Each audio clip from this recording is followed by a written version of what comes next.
the ground. Still delivering. We've done a lot, not just in terms of the general infrastructure, but homes support.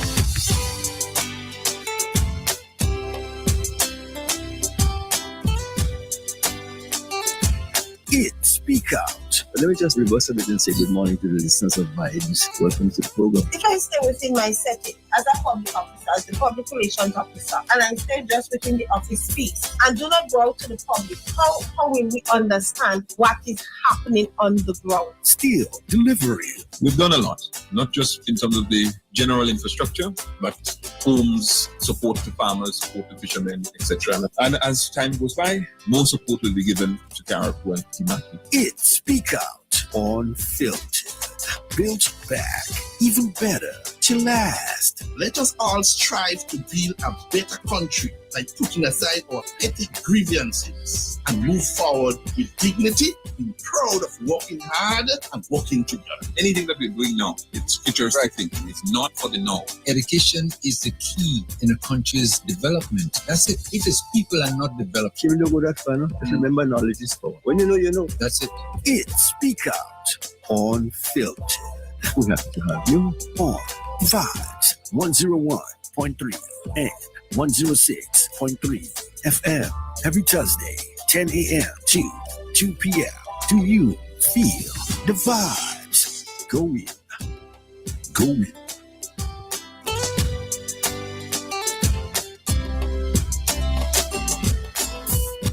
The views expressed on this program are those of the host and guests and not the views of this radio station.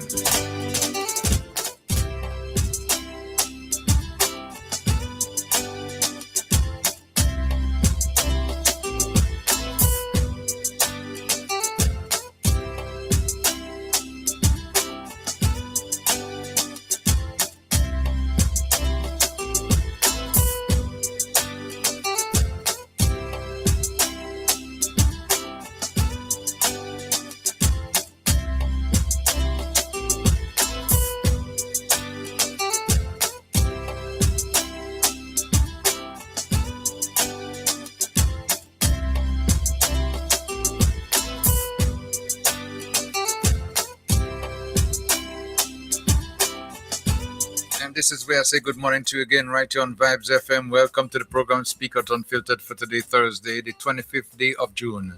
Good morning, good morning, good morning to you in the trial and state of Matane, Carriacou, and Grenada. Good morning. And our listeners next door, neighbors next door, St. Vincent and Grenadines, good morning to you as well. Thank you so much for tuning in, as always, to your program. And to remind you, it's interactive, informative, and entertaining as well. And you can always call us when we open up our telephone lines at 403-0101, 403-0101, and 443-0101. Again, those numbers are 443-0101, 403-0101. And there's also another number you can call, 458-1914. 458-1914. Those numbers will be available to you as soon as we open them up, okay? So then remember to just relax and enjoy, okay? And let me go right over without further delay and say good morning to you, Coy. Good morning. What's up? Good morning. Good morning. Good morning. Smiling to me this morning. Good morning. Smiling to your audience. Yes. On Facebook, you're going to say hi to those on Facebook and YouTube as well. Yes. So, with a big smile. Good morning. Good morning to all of you, wherever you are this time, and whatever is the medium that you are going to be seeing us and participating in the conversation. Good morning to you. Good morning to you, Sir Leo. So nice to have you in this morning and to engage in the issues that pertain to all of us here in Carriacou and Pitamatic. Good morning to you, Kim. Good morning again. And you know, the fact of being alive is something that sometimes I think that we take it for granted. And the fact that we are alive this morning and we can come together and reason even if we disagree, we disagree to agree.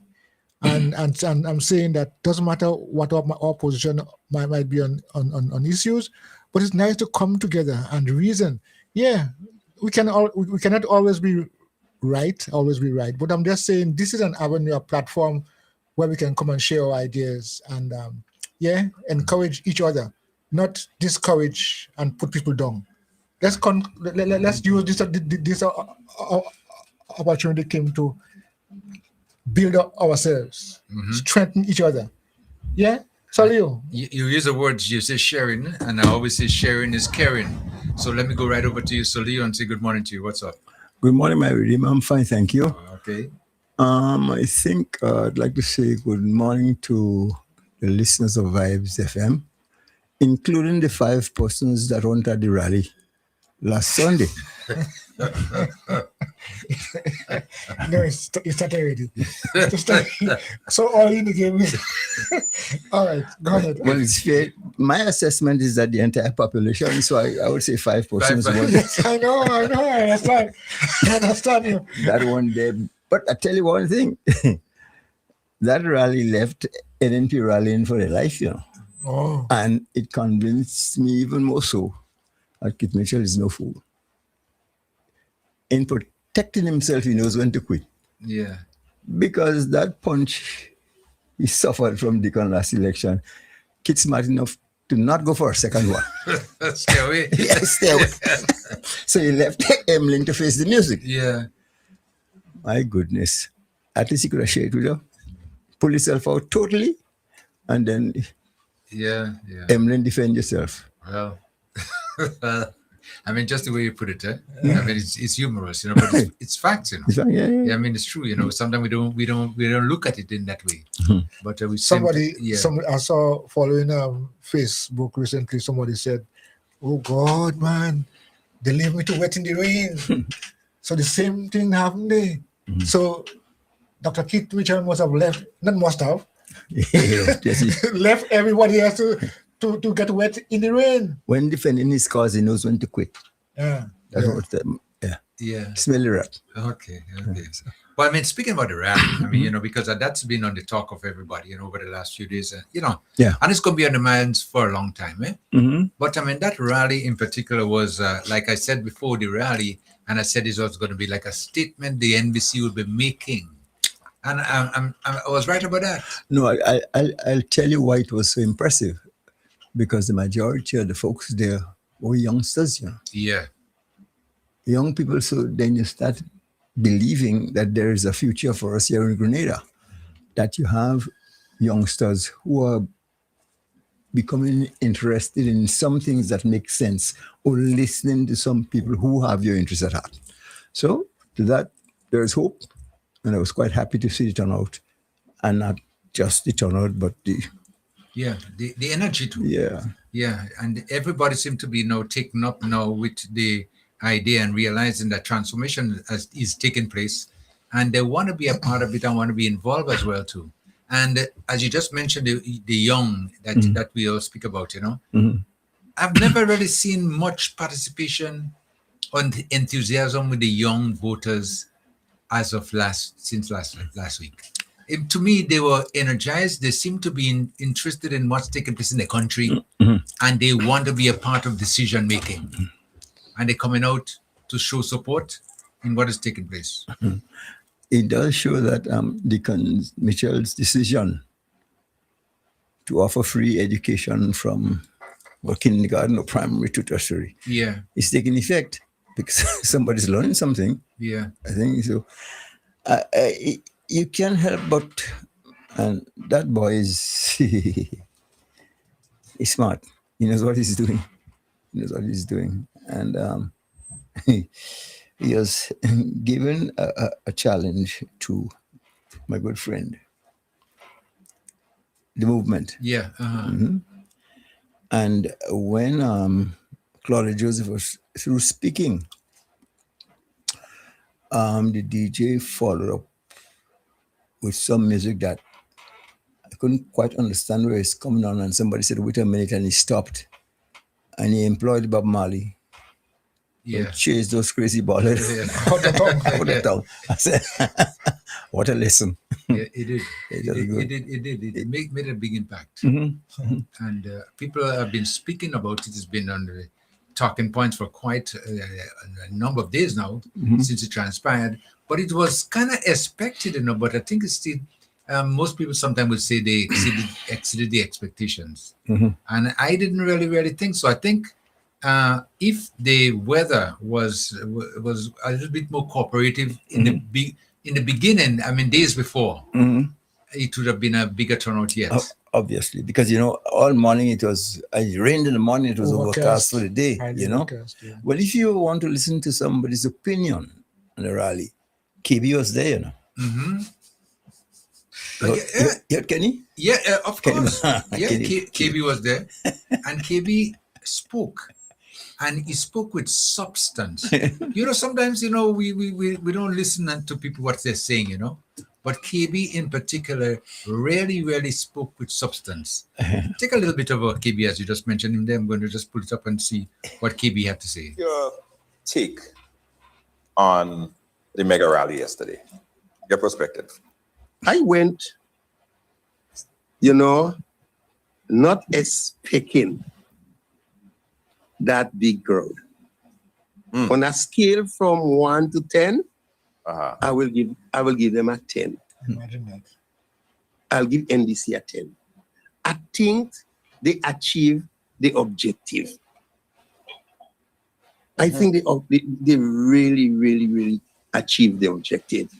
And that crowd, that passion, that conviction, the kind of enthusiasm I experienced yesterday, I think I'm not sure MNP and Kip Mitchell had a good night rest last night. They must go back on the drawing board. You understand? And re-strategize. Because the narrative is that NDC is a weak party. They have inexperienced politicians. On the radio. They cannot govern effectively. And them is a one-term government. I think Prime Minister Dickon Mitchell and the NDC put that to rest yesterday evening. I convinced. You understand? And I remember when the DPM launched, they had a real good launch, display, organization, and preparation. But the NDC surpassed that last night. They really met and beyond people's expectation. That was really good. And every opposition party must face the reality that NDC is not a walkover come next election. Clear sign. Because you had the different strata. I was looking at the different strata of the society, the people who participate to attend the rally. And there was a lot of youth involvement. If you go to a function and you see only people with only 40 years and over, you understand? You start asking, hey, where is the youth involvement? Where is youth participation?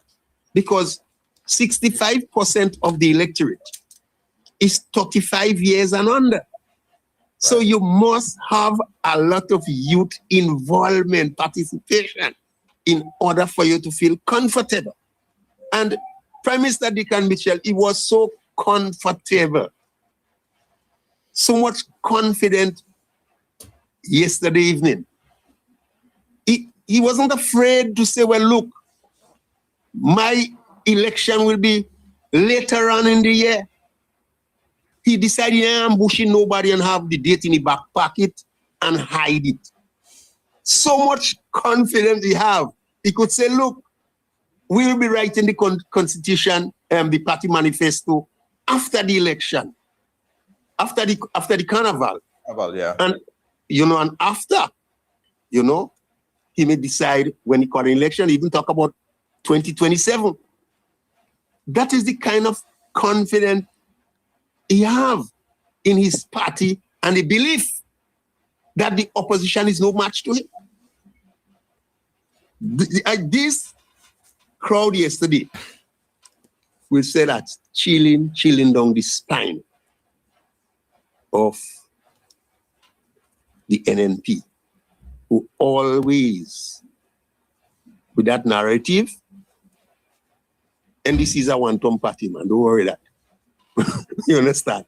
It's a message. I don't know if they slept good last night.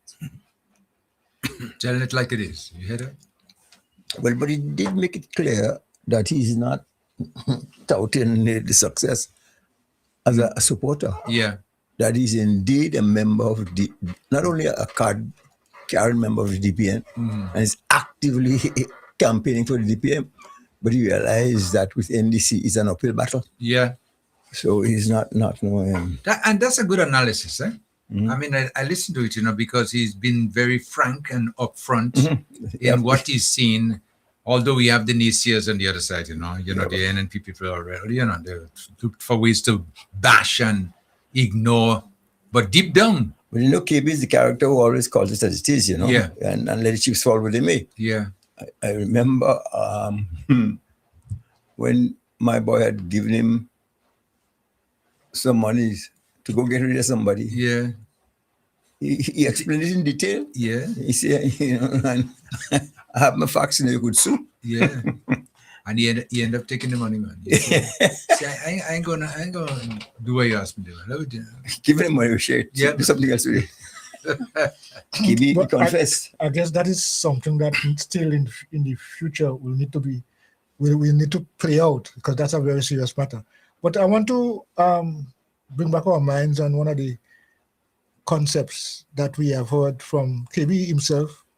He mentioned that the Prime Minister really put to rest, well, I will hope so, the issue about one-term party. Yeah. Yeah, because I remember those days when that was one of the nails used to drive a wedge into the NDC party. Yeah. Yes, they would have had one term, but the opposition played on that. And so you almost come naturally to say, well, and this is a one-term party, not meaning that they are really one-term party, but this is an opportunity that the opposition used to drive that nail. Yeah. And I like the idea. I like the fact that he put it to rest, meaning we no longer, or the party is no longer one term, because people are now talking about 10 and 15 years. And we see the foundation that's been laid. We see the seed that's been sown. And of course, if we sow the seed of preparing long term, we're going to reap it.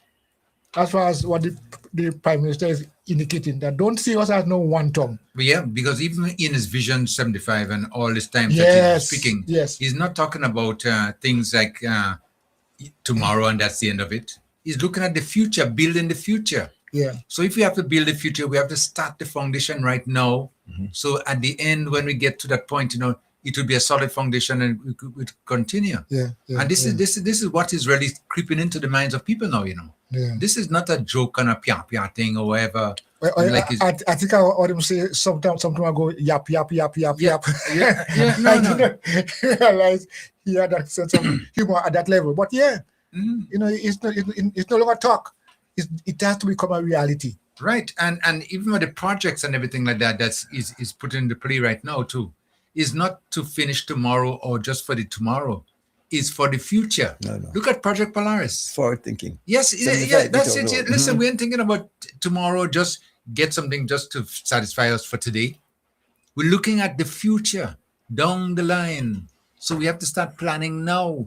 And this is the good thing about it, because it's a different dispensation right now in the NDC. There's no if about it. The thinking and the aggression and what they're doing is positive, and it's going right through everybody now. Very, very, very good. I mean, I like it. It's a very solid common sense approach. Yeah. Yeah. I mean, we are human beings, and there are times we realize things cannot work. But I think this administration is using common sense. Yeah, if it cannot work, we reorganize it. Yeah, so that, because it has to be something a long-term process. Yeah, common sense. It can work, it can work. But what can there will always be things that can work. So we work with what can work. And I like another thing I want to say here is that I like the concept of letting the people determine the manifesto. The manifesto. Yeah. The manifesto has always been used as something important in any political organization. This is what we want to do for you. We, meaning the party. Yeah. But here he's saying not we, the party, but you, because whatever has to happen will affect all of you. And that's a different way of dealing with it, because in the past, the party has always, written a manifesto and give the manifesto as was even done in the last election. But he says, listen, this thing is your thing now. So we're going to come to you and you make the decisions and tell us exactly what you want in your community, in your constituency, whatever. And we're going to work with you. We're going to listen to you. And so now at the end, you'll be satisfied because you have made the recommendations. This is what you want. So, that's a different approach, This guy's taking a page from Morris's book, A page? The book. A page. That was Morris's idea. You make the suggestions and we listen to you. We're not going to be talking down to you. We didn't come here to be condescending. We didn't come here to just talk down to people. Yeah. You say what you have to say, we'll listen to you and we'll act accordingly. Yeah. That was the whole concept of the... Well, as we continue, let me just open up the lines now. 403-0101. 403-0101, 443-0101. If you wish to join the conversation, you can do that now. And 458-1914. 458-1914. Let's get back to the rally and what transpired there. Now, KB mentioned that the Prime Minister spoke with confidence. Real listen, he wasn't shying about anything like that. He's speaking to his people. And he's not shy and trying to hide or nothing of the nature, which is good, because I'll be honest with you, the way he gave his speech, the way he spoke in the rally there, I see.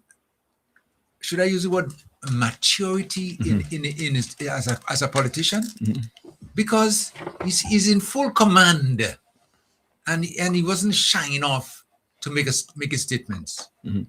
And with the confidence, as you mentioned, as you see, KB mentioned there, the confidence he has is unbelievable.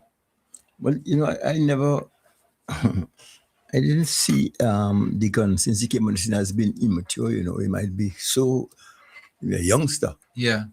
But by no stretch of the imagination, this boy, a fool, is very well informed. KB mentioned that. The confidence he has. Yes, okay. Let me just... Okay, let me try to take a telephone call. Vibes FM, caller, you on, caller?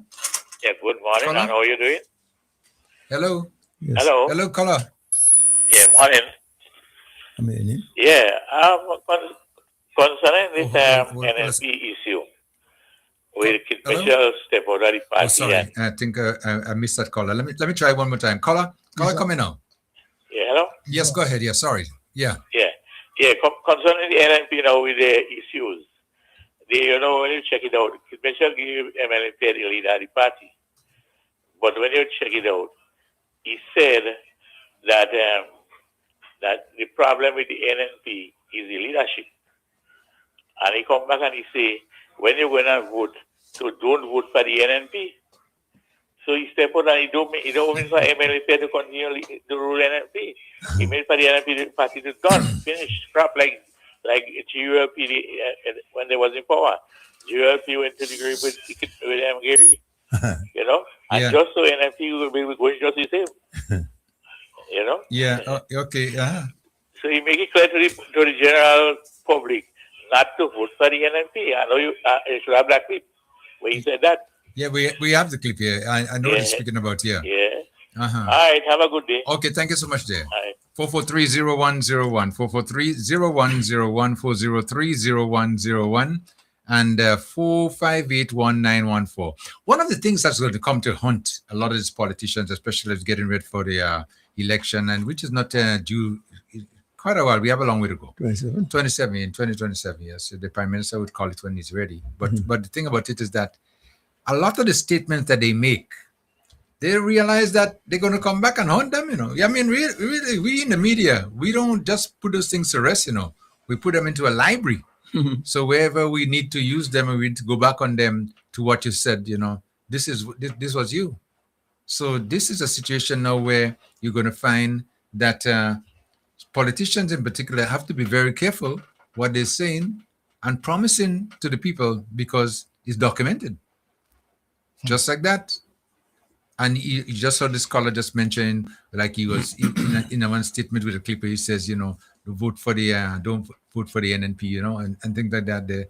It's all there. It's not telling stories, It's reality, yes. Because as KV2 was alluding to the fact that there's a festering feud inside the NNP, and it's right at the top, because although Keith has decided to pass the baton, he is not too happy with the recipient, No. And is making it in very subtle ways, making that abundantly clear. And that is why she in turn criticized the calling of election, the time that he did last time. Yeah. And the preparedness of NNP then. So as a result, he was being blamed for NNP not winning the last election. But I don't think that was actually the reason. Keith realized that the NNP had outlived this usefulness, but he was just stubborn. And to have somebody new in politics come and derail you from 15 to 0.96, that was a good pounding. Yeah. And as Deacon stated last time, we started with 9, we're in 10. So we're increasing while they're decreasing. Yeah, man. And this is one of the reasons I keep saying, that the Diablo really can't sit and he can't sleep, he can't think, he can never ever. Because the beating that they got last time, he still can't deal with it. Just can't deal with it. Must come to grips with reality. If you want to sleep, lie down and stare at the ceiling. That's where you... We want We want lie down and sleep? In the ceiling. Kimi saying he can't sleep. I say, if he can't sleep, lie on his back and stare at the ceiling. Okay. So, and wait for what? Until the morning come? Well, as far as there's no morning to come. A long time, how long morning has broken for kids? Morning has broken. Yeah. But yeah, it is interesting, to see how the psyche of the people has changed since Deacon Mitchell came on scene, and how he, how he intends to bring this thing to a different level. No, not intend to. No, but because he has brought it to a different level already. But when he came, he gave us that assurance in so many ways that, listen, things are going to be changed.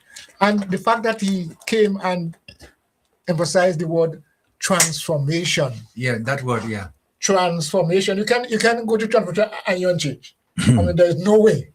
Yeah, so in this case, people have changed the concept, their understanding, and the reality, because knowledge has caused that transformation to take place.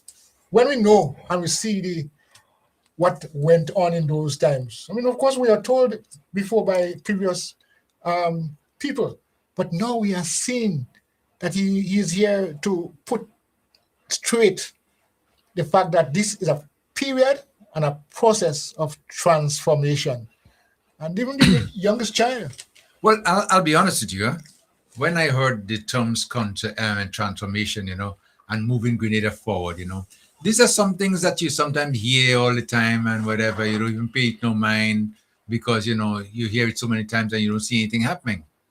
But this has really, really, really being transformed. This transformation is taking place. Mhm. And it's really, really now the meaning of the word. The meaning of the word now is coming into the minds and mouths of everybody, because you could feel the transformation, you could feel things happening, and Grenada has really moved forward. And now the Prime Minister, is not even bothered with whatever they're saying. You guys realize, Emily,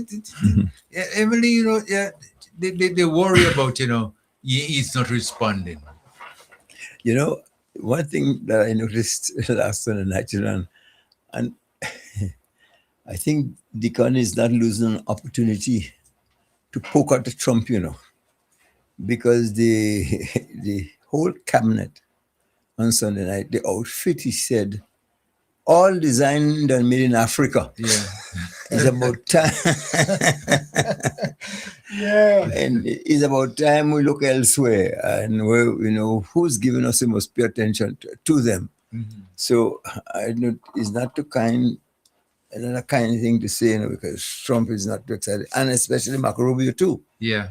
They're offended because the fact that Mayor Martley and Mayor Martley and Deacon Mitchell, every time they go to the General Assembly, they'll make use of the opportunity to say that it's about time that they lift the embargo on Cuba. Right, yeah, they keep speaking about that, yeah. Yeah, and that don't sit well with the powers that be. It doesn't, no, yeah. Well, of course, in the case of Iran, it doesn't sit well with Netanyahu, and in the case of Cuba, it doesn't sit good with Marco Rubio. Right, yeah. Because poor Trump, in which ways, but the boy doesn't even know if sugar is sweet.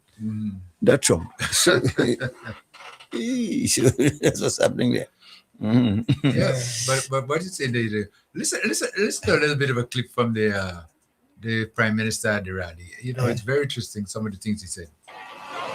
The second announcement. We want you, the people, to write the manifesto for the National Democratic Congress in the next election. So we will do that.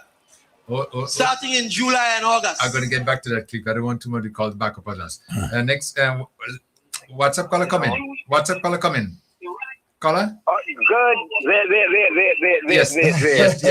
Bitch. I get trapped here. Right, okay. Don't do nothing. Okay, I ain't doing anything. Good morning. Good morning. How are you? Good morning. This Buzz FM? Yes, it is. Oh, this is Barbados. All right, okay. Yeah, we're listening to you. Oh, I just called to say, I don't know to say how much percent thanks to the National Democratic Congress. Yes. And its Prime Minister Deacon. And his whole team.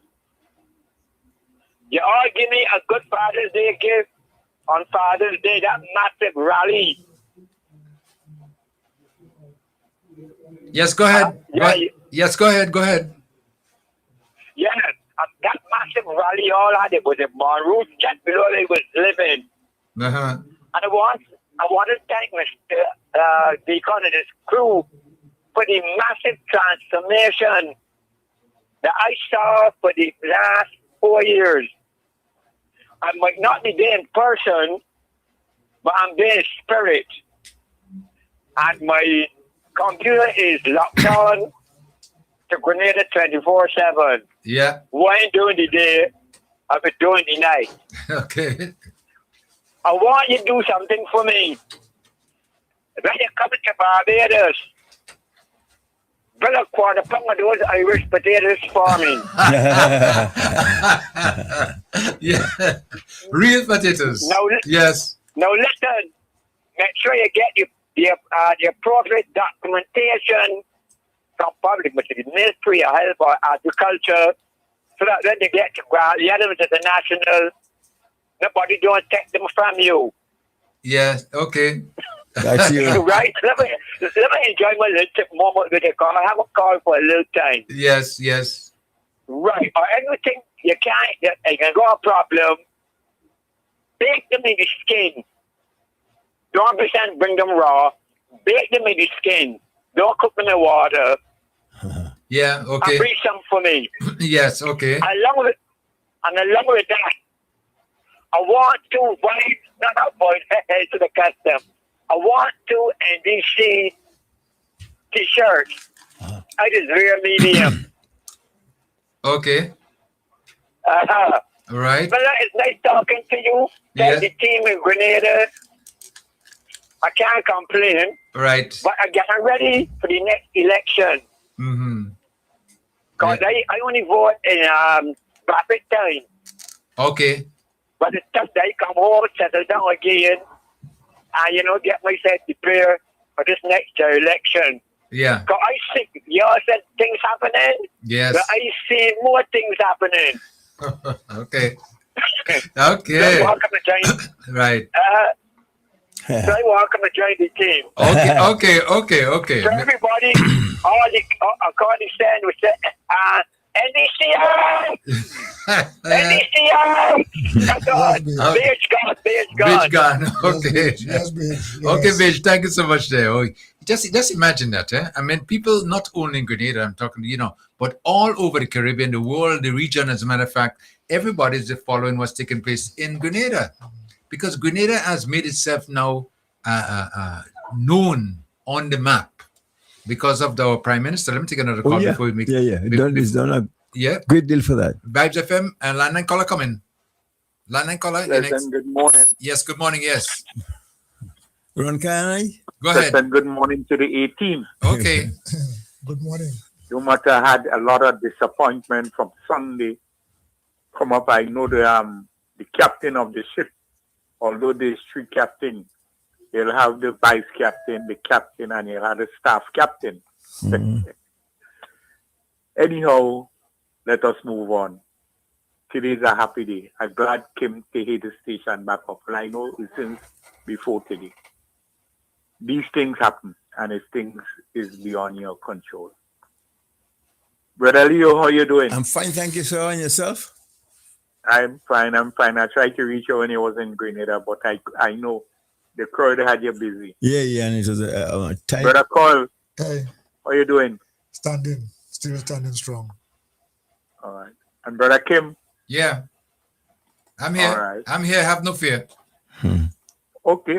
Once you have confidence, you'll stay on call. Okay. The first thing I want to say, because that one is crucial, if NDC do something good, I will say they do something good. And if I'm disappointed about something they do, I will give my opinion. It's something they do and I don't like it because you have to be very, very careful in this country about disease, right? Yes. That's Solio. I understand since after Sunday, that over 600 people in Grenada here. I know about Carrico and Petit Martinique, but I hope the medical people check them in Carrico and Petit Martinique also. Over 600 people catch yellow fever. Wow. Serious statistic. But, caller, I mean, you're making a statement there, and it's humorous. I mean, I see the humor coming in it, but some people might think it's actual yellow fever. Whatever the it is. disease. But since after Sunday, yeah, that's the only tune I hearing. All the little children born in the catch yellow fever. Yellow. It's only yellow. Everybody wants to go and register now, so everybody wants a yellow jersey. What's going on? Is it Grenada is a one-party state? Yeah, go ahead. Apparently that's what's going on. It is. I mean, it's a catch on. Quite a number of people are begging for yellow jerseys now and getting ready because they want when the time come around, especially when the campaign gets into high gear, that they'll be able to show the colors. Well, yes. So Leo, everybody in the Caribbean now. According to people, they know somebody in Grenada could give them an NDC t-shirt, Well, caller, if you're listening a little bit before you, the caller before you from Barbados, Barbados. He mentioned he want 2, and I'll be very honest with you. I'm going to save 2 for him. I'll get his contact. I'll get his contact for him because I know try the to get brother. it to him. I'll try to get it to him. I yes. know him since before I get blind. Okay. And that man is a true NDC, Okay. Since with Prophet and George Prison, that man is at 2 NDC. He mentioned he voted in Prophet time. Yeah. Imagine people who blind like me could have seen the crowd. Sunday morning, some people praying for rain. Some people just keep cool because they know the rain gonna stop. And they said when around 12 o'clock or so, the last big shower will come, and it's the same thing. And as Solio said, if that rain the stop fall from since in the morning, don't underestimate he might not bust to drop people down in the soil for the rally, you know. Yeah. Because that crowd might have been double. Yep. Because among the people up in Mount Joshua is saying they ain't going down there. You go have a lot of people. They don't miss them because of the rain. They go listen it. Kim, that was That's something. good. Well, Solio, use the horses more, you've been riding. Yeah. It was something else. Mm-hmm. I saying that the NDC, God is guiding the NDC. But I don't know what they go do because me and saying KB been talking about 2 hours before, you know. All when you playing the KB TV, me and KB were talking, you know. Oh. Okay. Yeah. Because KB is my personal friend. KB say, boy, German, well, I don't know how to go sleep, you know. Mm-hmm. He said, the boy still can't sleep. He said, you have a radio station up north, up to now, they come on, you know. Do they know that radio station? Wow. I heard about it, but I don't know what's taking place with them. But I tried to get to that radio station. I said, well, they might transfer from one side to the next side, so that why might turning wrong. They see on the same side. Nothing has You changed. understand? Yeah. Nothing I has think changed. Mr. Raul Titus is in Grenada, a radio personal, which you know him. Me and he spoke. I won't tell you what he said, but I'll keep it. But he is a fella, he has 4 eyes. He's not 2. He's stupid. Okay. So good morning to he. Good morning to Mr. Ray Robert. 2 good partners. They helped me with my basketball uprising. So I'll take a bow while here in Grenada. Hey, you Blossom, right? And Sherry and Noel, you all do a very good job to help me to build by bringing basketball news and everything. And you all build me, and I want to give you all respect with Roberts and Raul Titus. So I thanks for everything. I want to say thanks for the NDC scene for putting on, I will say, a show, a very good performance. You understand? Yeah. And if the rest of people smart right now, because today I want to listen. If a lot of them smart right now, put up all your 2 hands in the air and go to Deacon Mitchell. You could ask for that thing to meet with him private, speak to his press secretary, and say, boss, with all honesty, I surrender.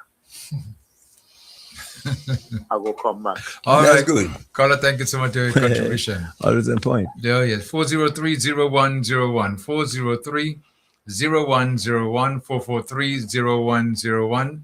And 458-1914. 458-1914. Like I was saying earlier on, you know, we have so many people in the region and so many people around the world that are glued and watching Grenada. And Grenada is moving forward, and with a leader that they appreciate as well too. Because right now, I think our prime minister is in Suriname. I think is. Yeah, yeah. I thought it was the last. No, I think he's there today. If I'm not mistaken, I'm starting to be corrected, but I think he's there. You know. But anyway, he's been traveling and meeting different people in different heads of government, and this is one of the ways you could get some recognition and get things done. Because if you don't do that, then you're not going to be seen, you're not going to be heard. Because as he mentioned one time, Grenada is just a little dot on a map, and if you don't go out there to make people know that you are there, what's going to take place? They're never able to recognize you. You get left behind. Definitely. Now, the second announcement. We want you, the people, to write the manifesto for the National Democratic Congress in the next election. Hold it right there. Vibes FM, caller, you next. Caller. Hello, caller, you next. Caller, come in. Hello. Let me see. Don't fall asleep. No, I just want to just make sure that we have the callers there. All right. Caller, you on? Okay, going to try and call us back, and it wouldn't be a problem. Okay, let me continue with the clip. You're not getting him? So we will do that. Starting in July and August, we will go to all of the polling divisions throughout Piti Martini, Carriacou, and Grenada, and we will meet with you in each constituency, in each parish, and we will ask you to tell us what you want done in your village, in your polling division, in your constituency. We will write that down. We will put it together, and then we will come back and present it to you as a manifesto of the people co-authored by you, for you, and for the development of Grenada for the next 5 years. So when I tell you you are writing your manifesto, you understand, and I'm saying there will be no change in government for the next 5 years. There will be no change in the party that is going to run this country for the next 5 years. Because you, the people of Grenada, have chosen. You've seen the work over the last 5 years. You've seen the energy over the last 5 years. You've seen the empathy and the care over the last 5 years. You've seen if we've fallen short that we accept our blame, we accept the criticism, and we put on our boots to try again. Good enough. Yep. Good, like I say, good enough. Good to go. Yeah. Because he's right there now telling you definitely that we are here to stay.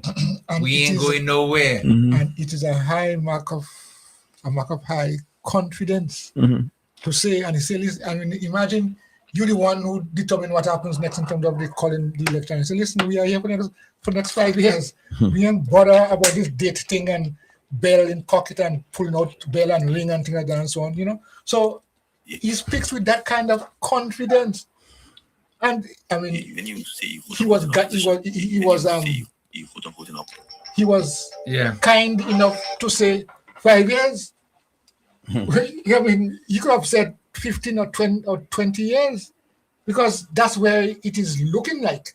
It is going in that direction. Yeah. And so, you know, he's taking things step by step. And if he's telling us, no, listen, don't worry, but at the same time, don't give up. Yeah, because we are going to be, he's saying we are going to be here for at least the next 5 years. And and what else you want?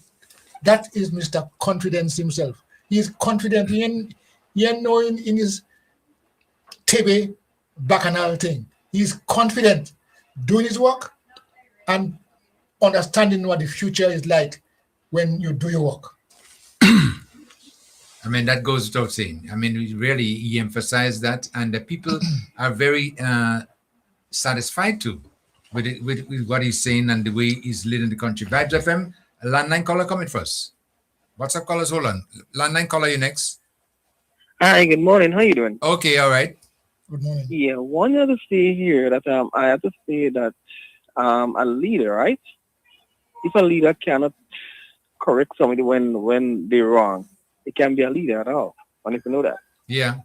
So when someone like some parliamentarian, someone wrong outside there, and a leader cannot correct them and say they're wrong, they cannot be they cannot be a leader at all.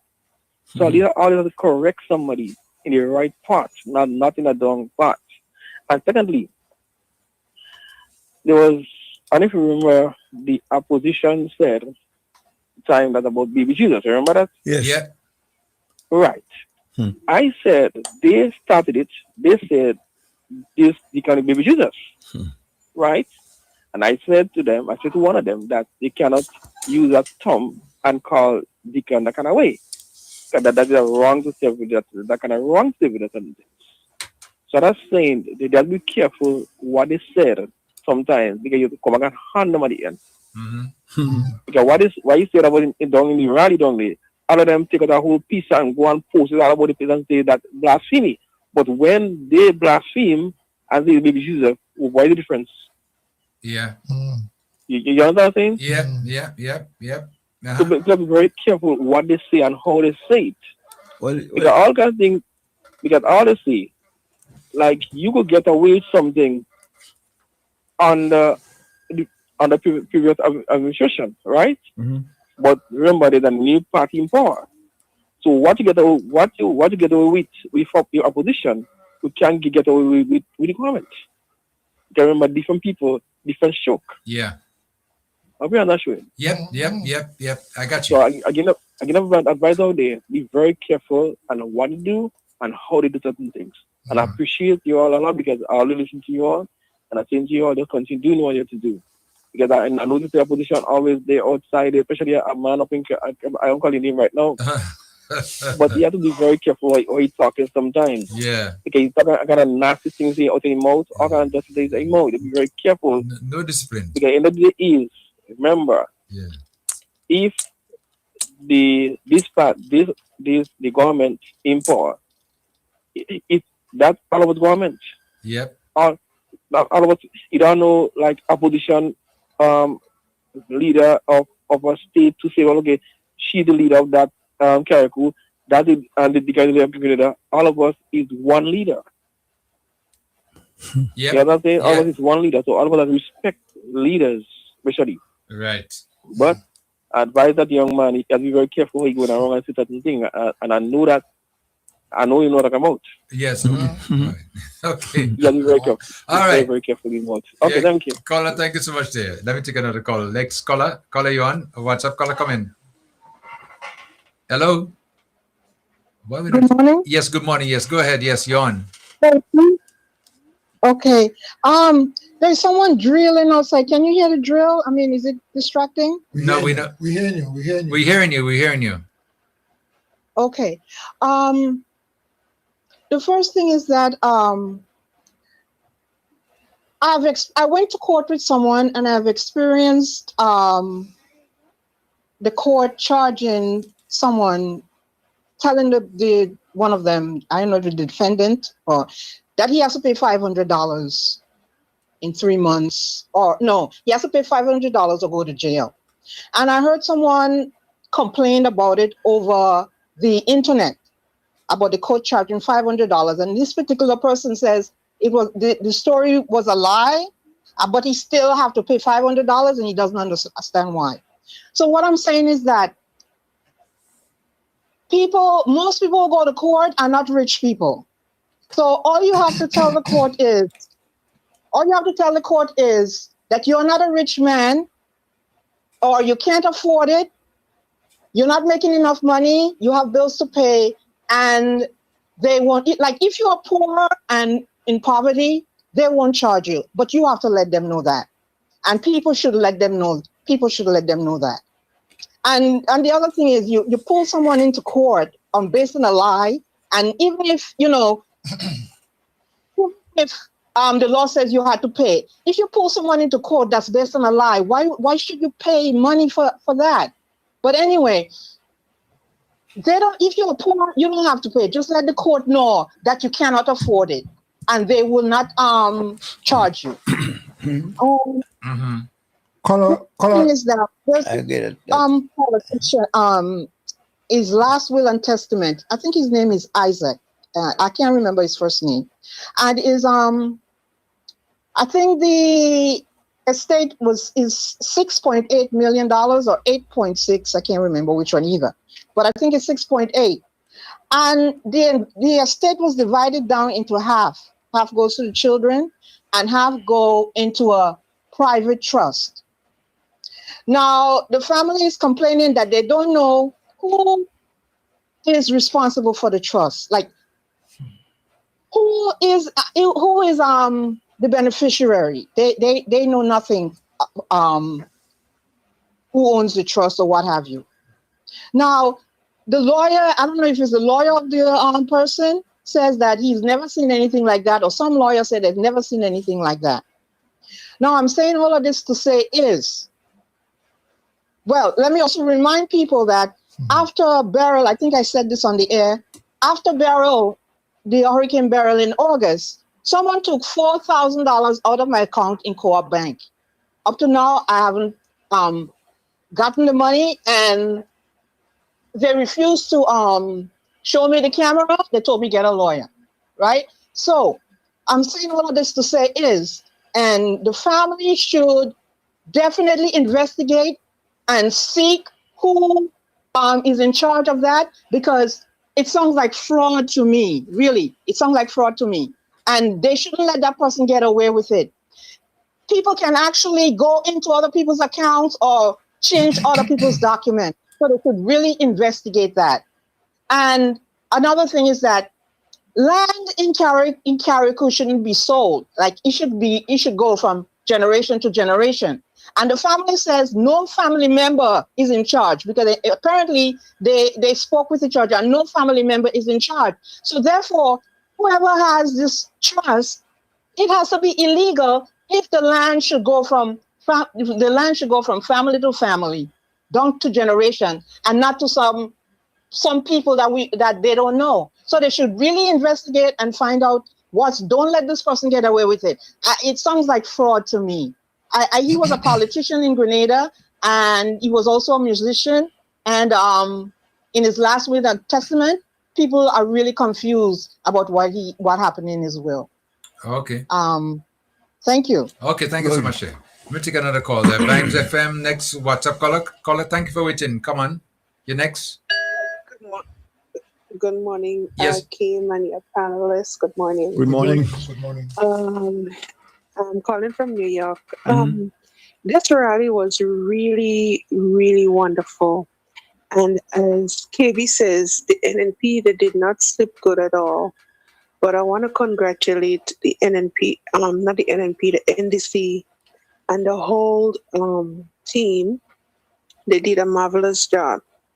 My take on this whole thing, I want the ministers, the MP ministers, to be very careful and very, very cautious of who they speak to and who they interact with, because this young lady who came on right along not too long ago, what she did, like videotaping and forwarding messages that was between her and MP Telesford, it is not right. So I am advocating to all the ministers out there, be very cautious. I'm telling you, because if you look at it, these NNP wants your job, and they would do anything to take you down. They would do anything to strip you off your position.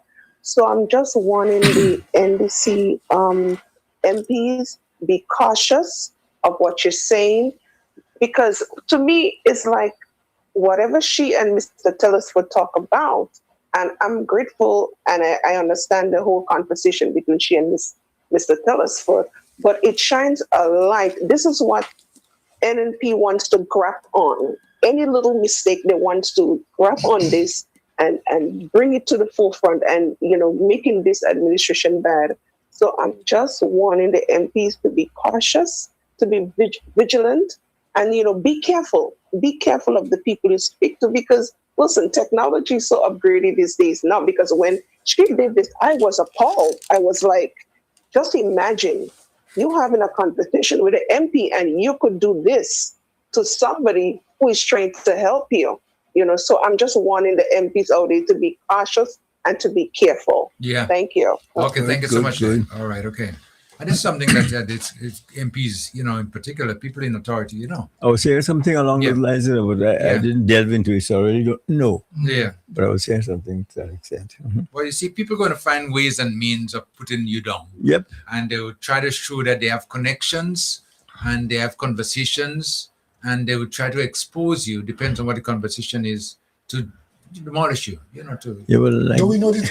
You mentioned that, Kim. Do you know the text of the conversation, what they're discussing about? No. Was it anything no, I don't negative, or I didn't see it. Yeah, I heard a little something, but I didn't find a little time to go and look at it, because a lot of these things sometimes is melee. Yeah. You see those green donkeys? Yeah. Watch them. They will start to come out just now, Start to come out just now. Yeah. So then already them. Well, we go ride them though. We go ride them. Yeah, we go ride them donkey. Watch it. You see yellow on top of green. Or vice versa. I called a mention a while ago, and about this baby Jesus, you know. And I listened to our Prime Minister, you know, and he took that statement, you know, and he turned it around. turned it around, yeah, positive and humorous too. Yeah. Because you remember when he was talking about, they call me baby Jesus and whatever, and he had a glass in his hand. Yes. You say, well, at least, you know, I mean, the Jesus, you know, in his time, you know, turned 5,000 loaves and whatever, you know. But he can't put 10,000 glasses. He can't do that. No, you know, which was humorous, you know, because these are some of the things that they try to do and try to give you names and figure that a name would be a name that, you know, would be effective and people, you know, may not want to hear it. But that doesn't happen. Let me take another call here. Hold on. Vibes FM, what's up, caller? Come in. What's up, caller? You next. Yeah, hi, good morning. Yes, good morning. Good morning. Yeah, calling from Toronto. Okay. First of all, I want to say how elated and lit up I am from what I saw on Sunday. A little joke for you. Would you believe my wife was taking me out for Father's Day breakfast? And I didn't know what time the show was going to be aired. So I was all yellow. I was dressed in all yellow. I'm laughing already. I just have to feel the vibe. So when I came back and I realized I can't find it, I was worried. And then I noticed it was going to be shown live at 8 o'clock. So then I was at peace. But I was in all yellow. I didn't even change my clothes. I slept with it. And all Monday I wore my yellow. You know. But in any case, it was a great rally. And a really strong message was sent. A really strong message was sent. I usually disagree with KB, but for once, I agreed with him because I was saying, well, I know these people have to have some diary, you know, some political diary right now going on. Because that crowd must have had them having some nightmares. Definitely. But in any case, something more substantive. With Emlyn Pierre, sometimes I wonder if she thinks about what she's about to say. When you have nothing to say, sometimes say nothing, because she's stuck on this 500 homes per year and the travel and the this and the that, the same old. And what I think as a politician she should know, if I'm wrong, you could correct me. If even somebody puts something in a manifesto, a manifesto is not a guarantee that everything that is stated would be done within the first 4 or 5 years. It's a manifesto. To me, a manifesto is like a promissory note. That's me. Those are the things we hope to do. These are the things we are projecting that we would want to give to the country, but not everything would be done. And she just is stuck on this thing with the manifesto and the manifesto and the manifesto. The last thing I would say is that woman who recorded the minister. That was gutter low, number one. But when I listened to that woman on Ride Along, her articulation, her grammar, her pronunciation was, I don't want to say that word, was like not pronounced, not you know. But when she was talking to, because I heard yesterday, when she was talking to the minister, she was more, really, everything was put together. So to me, I find this was orchestrated. It was written. Because to me, she was reading from something. If you have the thing on yesterday, she was reading from something, because that person who spoke on Ride Along could never be that articulate and that grammared when she was speaking to the minister. Yeah. There were two different people. Right. And who does it go to? Emlyn Pierre. Always Emlyn Pierre. Mm-hmm. It goes to. I'm not accusing Emlyn Pierre. What I'm saying, there is something, as we say back home, something in the matter besides the pestle. This thing was really set up to see if you could have some cheap political gains on a minister. Anybody who listens to that will say, and then they listen to Ride Along, that could never be the same person speaking. It was totally different than Ride Along. She was not grammar. She couldn't even understand some of the questions Junior was asking her. She was all over the place. But when I listened to this thing yesterday, how she was speaking there, that was totally orchestrated, and people would see through those things. They get beat, they getting beat. What they saw on Sunday, they can't deal with it, and they would do anything to see if they can win this election. But it's a dead beat. Last thing I'm going to say, this guy, what's his name, Pierre, whatever it is, who call himself some scientist or whatever, political, whatever. And he was giving statistics about how much percent in St. John and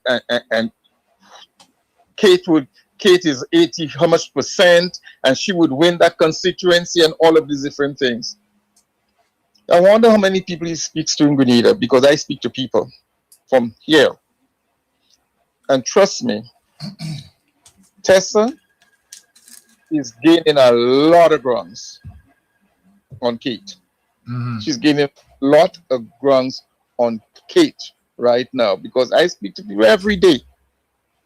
So sometimes some of these people who have the political bias tries to do things to see if they can convince the general public in Grenada to change their minds, but it wouldn't happen. Our Prime Minister, look how calm, cool, collective, and confident he was on Sunday. And I love that about him, because nothing fades that man. Nothing fades that man, because he knows what he's about. And I believe in all thing of me that God has really planted Deacon Mitchell there to transform this country, and that's what would happen with Grenada. I'm hoping to be down there to register and to be ready to vote. But you know something? We have to keep praying for him, and we have to keep praying for the protection of the NDC, because no matter what they throw of them, if you notice, whether it is the Prime Minister or whether it is the ministers, they come up with all kind of thing about them and lies and so on. None of them rebuttal them. None of them. They go along with the people's business, and that's what good politicians are. Those things that with Emlyn and Kate and all of this allegations and lies and propaganda, put it that way, it doesn't make them look good. So anyhow, I promised myself a few weeks ago I wouldn't be long, so I'm going to end here. Okay. All right. Okay. Well, thank you so much for your contribution.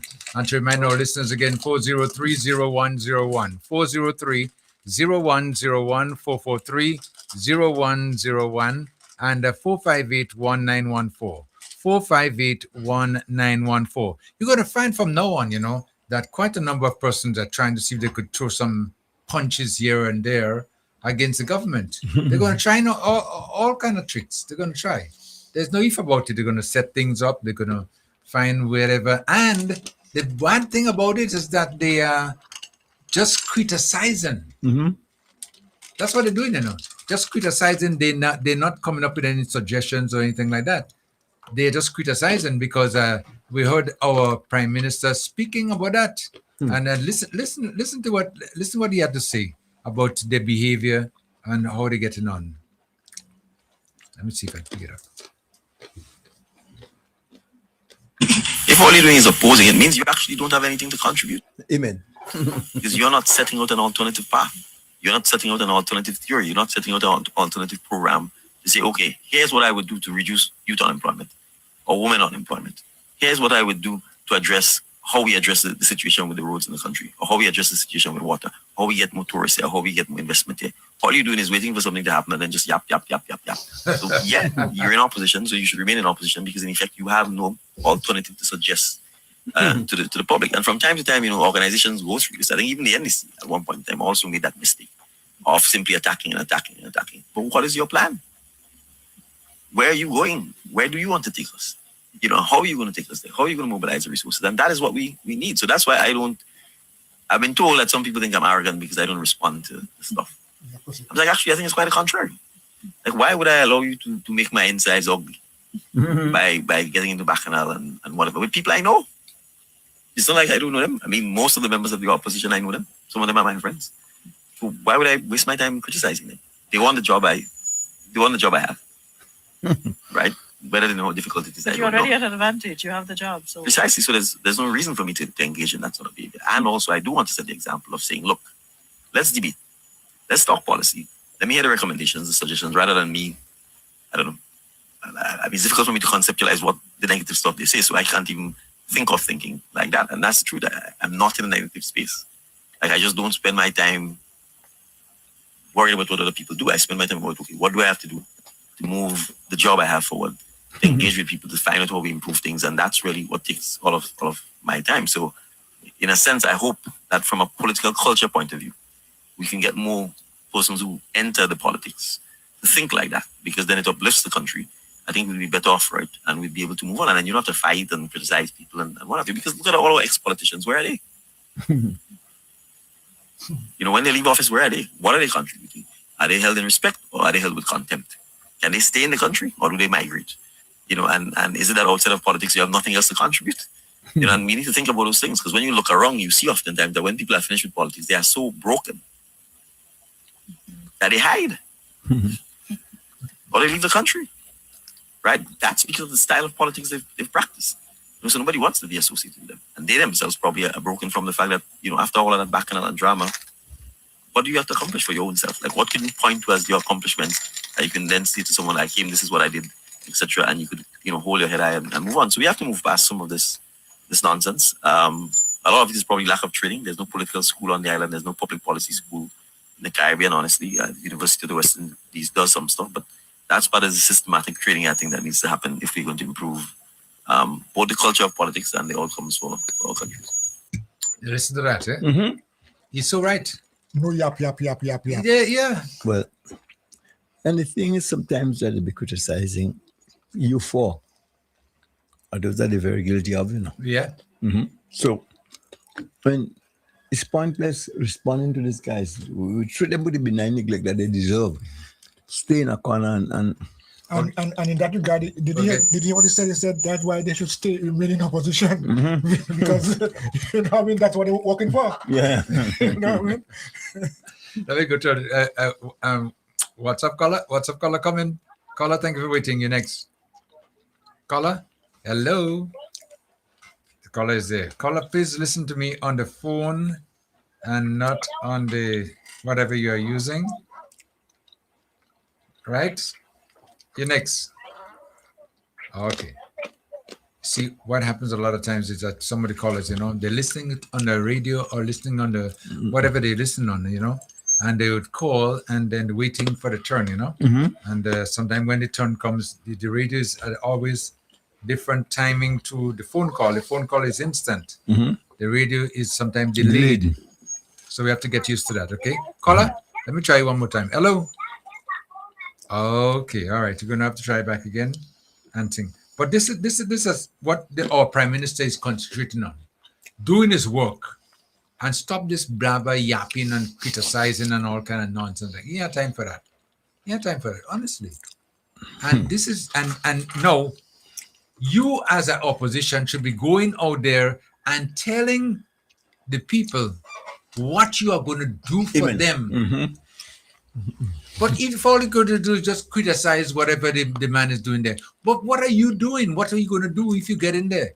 Tell us what you're going to do. And this is where they're lacking. And this is now where he came out and said straight out, basically you're not making an input. You're not nothing of consequence. But no, the fact of the matter is, Kid has always been guilty as charged. Did nothing, offered nothing, have nothing to suggest. And that has been his legacy. That's why we're so down in the ditch.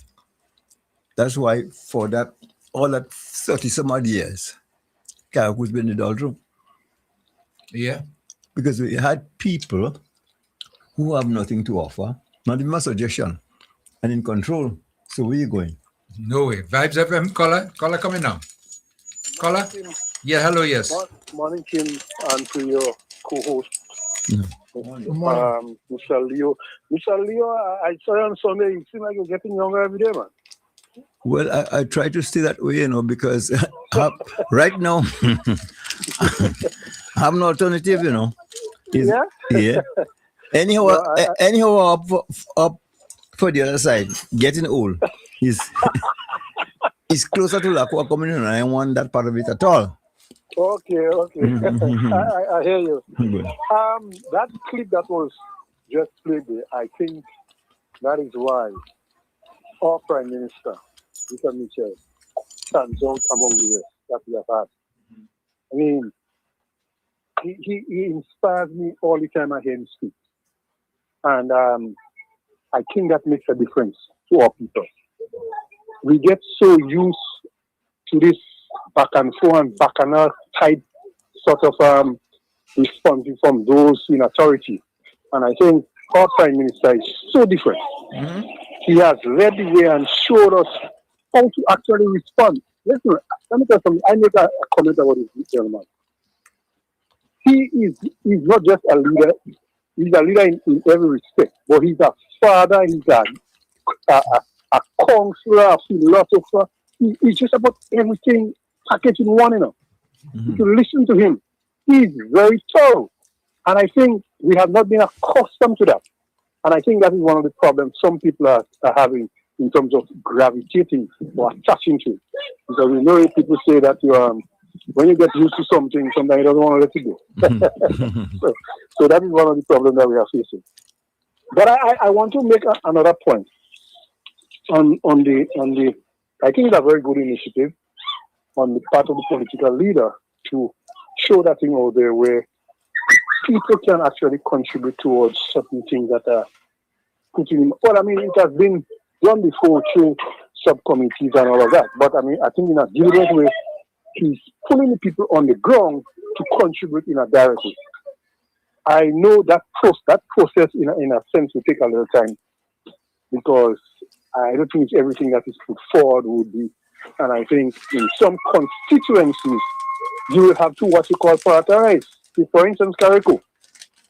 If the people of Carriacou in different constituencies come out, there will be a lot of things that is coming out that may be overhanging. And Malachi, stop it. Sorry for that, I have two boys outside there. I realize that, And you have to prioritize. So I think that process will take place. But I think the people on the other side will say that where is the opportunity to contribute to what is happening? Mm-hmm.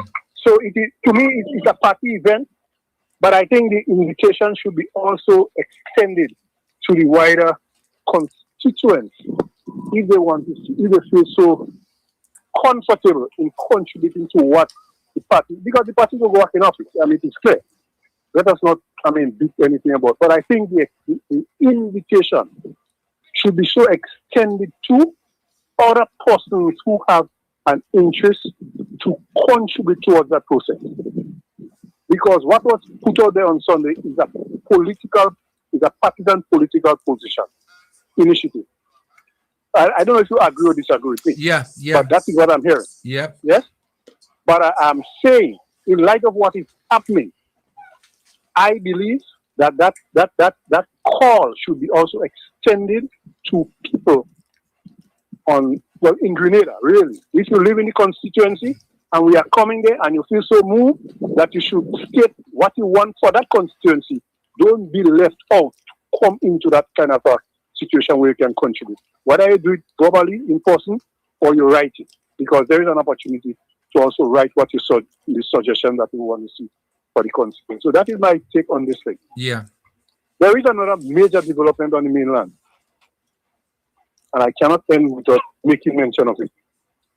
St. Mark's will have a new representative for the NDC. Yeah. And I want to echo my previous sentiments. that it should not just be for St. Mark's, it should also be extended to some of the other constituencies. Because I believe, Kim and your other hosts, that the NDC as a government has done immensely well. I mean, they have surpassed all expectations, all predictions, and they have done exceedingly well. Mm-hmm. But our mantra in terms of representation, it has failed us in several of the constituencies. Yes, go ahead. Go ahead. I'm listening. Good morning, gentlemen. Oh my gosh. What happened? What's happening? The call got crossed. The caller, well, you're on now, so the caller would get back to us because he was making a very. Oh my goodness, I'm sorry about that. Yeah, no problem at all. No, he's listening. I'm listening to y'all. I'm usually back home, but right now I'm calling y'all all the way from Charlotte, North Carolina. Okay. Yes, and I was listening.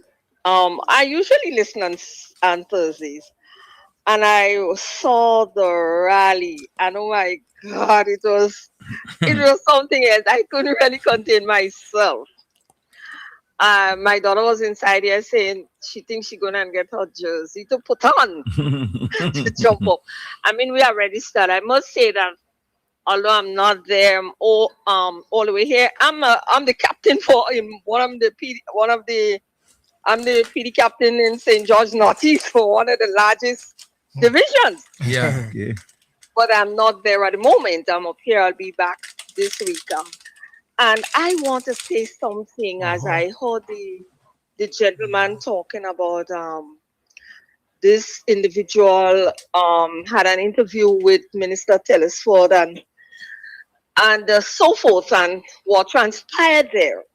But I want to say this, as I said it a number of times on your station, that I heard the former Prime Minister said in a I think it's in a meeting that he had in the village, I should say, where he said that the NNP didn't attack the NDC enough. Yeah.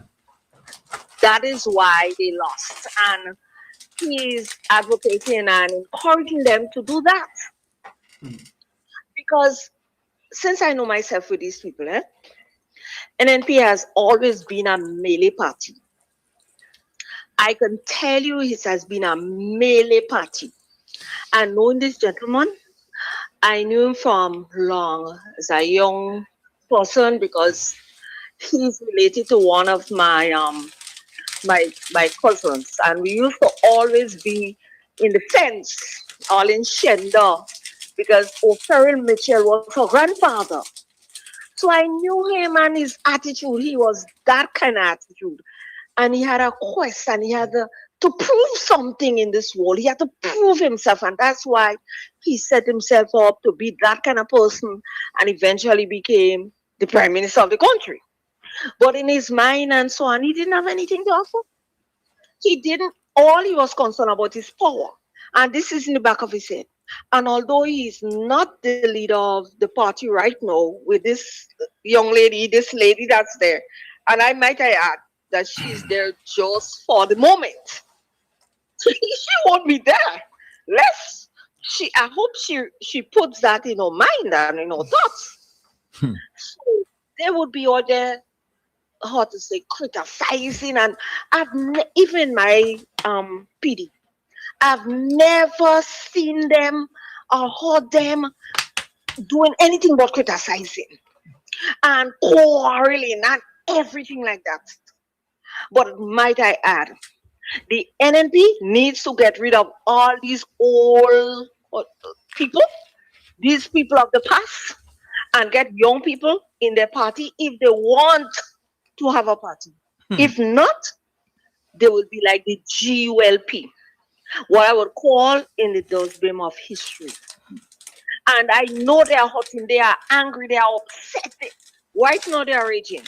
So they are looking for anything to say. If you look at some of the trolls on Facebook, the nonsense they talk about and the foolishness. And I saw them, I said, I wonder if these people realize that all over the world people are seeing and reading these things. No, they don't care. And it tells Grenadians, hello Grenadians, these people have nothing to offer you young people, middle-aged, nor older folks. All they are concerned about is about themselves and how much money possibly they could make. And that is what we have to have in our minds and in thoughts. And I want to encourage, especially in my polling division, St. George Northeast folks, we've done it and we're going to do it again. Come the day when they not the bell, The as conch they shell, say, the when conch the shell. shell blow, we're going to do it again. By the grace of God, we're going to do it again. And I want to tell the gentleman up there that's walking about and all about it. I think it will do him well if he just join us. He just had to jump ship because they have a lot of jump ship, Uh-huh. and join us to move St. George Northeast forward and to move Grenada forward. Kudos and cheers to the NDC and our leader. And I'm praying that our God, Jehovah God, will continue to rest his hand upon him and upon our little trial and state. We're small, you know, and we can't even face the onslaught of the world. But by the grace of God and his merciful hand, we will come through as a people. So my fellow Grenadians and you guys in the studio, have a blessed day. Hope to see you all guys soon. Oh, Thank you. Thank you so much. and same for you. Thank you. Okay. Thank you. All right. Okay. We The caller. okay. No, the caller before. I want to apologize again. The caller dropped. The call dropped. He was making a very valid point, and I hope he calls us back. Okay. I hope he calls us back. To finish what he was saying there finally as he was making his contribution. But we're saying, when the shell is a shell go blow this time, not a bell go ring, eh? Well, when the shell blow, conch shell blow, and that's it. What Kim, just before, and I'll hope that the caller before really return, because one of the things he said that I think is very, very significant and important. Well, and we already we know Quince has been one of the representative or the representative. Just a second. Hold on. I don't want to miss this call. So I'm taking them as quick as they come. Vibes FM. Next caller. Good morning, Mr. Kim. Yes, good morning. Mr. Kim and the panel and brothers. Okay. Yes, the lady made a valid point where we all should get on top of it with the corruption and the stuff that's going on with the bank and the utilities. I would like I hope people listening and call their ministers and contact, stop all that fraud that's going on with the bank, whether it has happened to her, has happened to me, and it can happen to you. And call the minister and let them get on top of it and stop all this the drama with the water, paying for water, dirty water, water cut off, flow. Have a drama, you're paying, you're not getting full service. The electrical company, the price just went up again. We all need to contact our ministers and put an end to all this raping the country. Have a great day. Okay, thank you so much for your contribution. Okay, 443-0101. 443-0101, 403-0101, and 458-1914. 458-1914. Kai was saying just now, Yes, the caller that we spoke about earlier, and that call got dropped, was telling us that there's a change in St. Mark. Yeah. Where, of course, we all know, most of us would know that. I think the caller is back online, so okay, let me take him right away. Caller, thank you for caller. Kim, I'm back again. I didn't realize I was. I terminated. Well, I don't know if it's me that terminated the call. Something happened. Yeah. Yeah, I'm so sorry. I cannot even recall as to where I was. No, you were just about speaking about the change that will be taking place in St. Mark. Oh yeah. Well, I am eternally elated to say that I believe the party has made a very good decision and a very good choice in St. Mark in the replacement of the candidate there for the upcoming general election. I will go so far as to say, and I'm going on record for saying that, I firmly believe, convincingly believe that it is the first time that seat will be flipped away from the NMP. Yeah. No, I'm telling you. Yeah.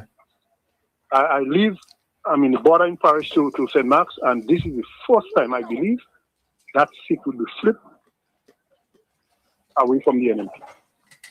It's a very competent individual, knowledgeable, educated individual from the community, and has held a very substantive position in an institution, educational institution in that community.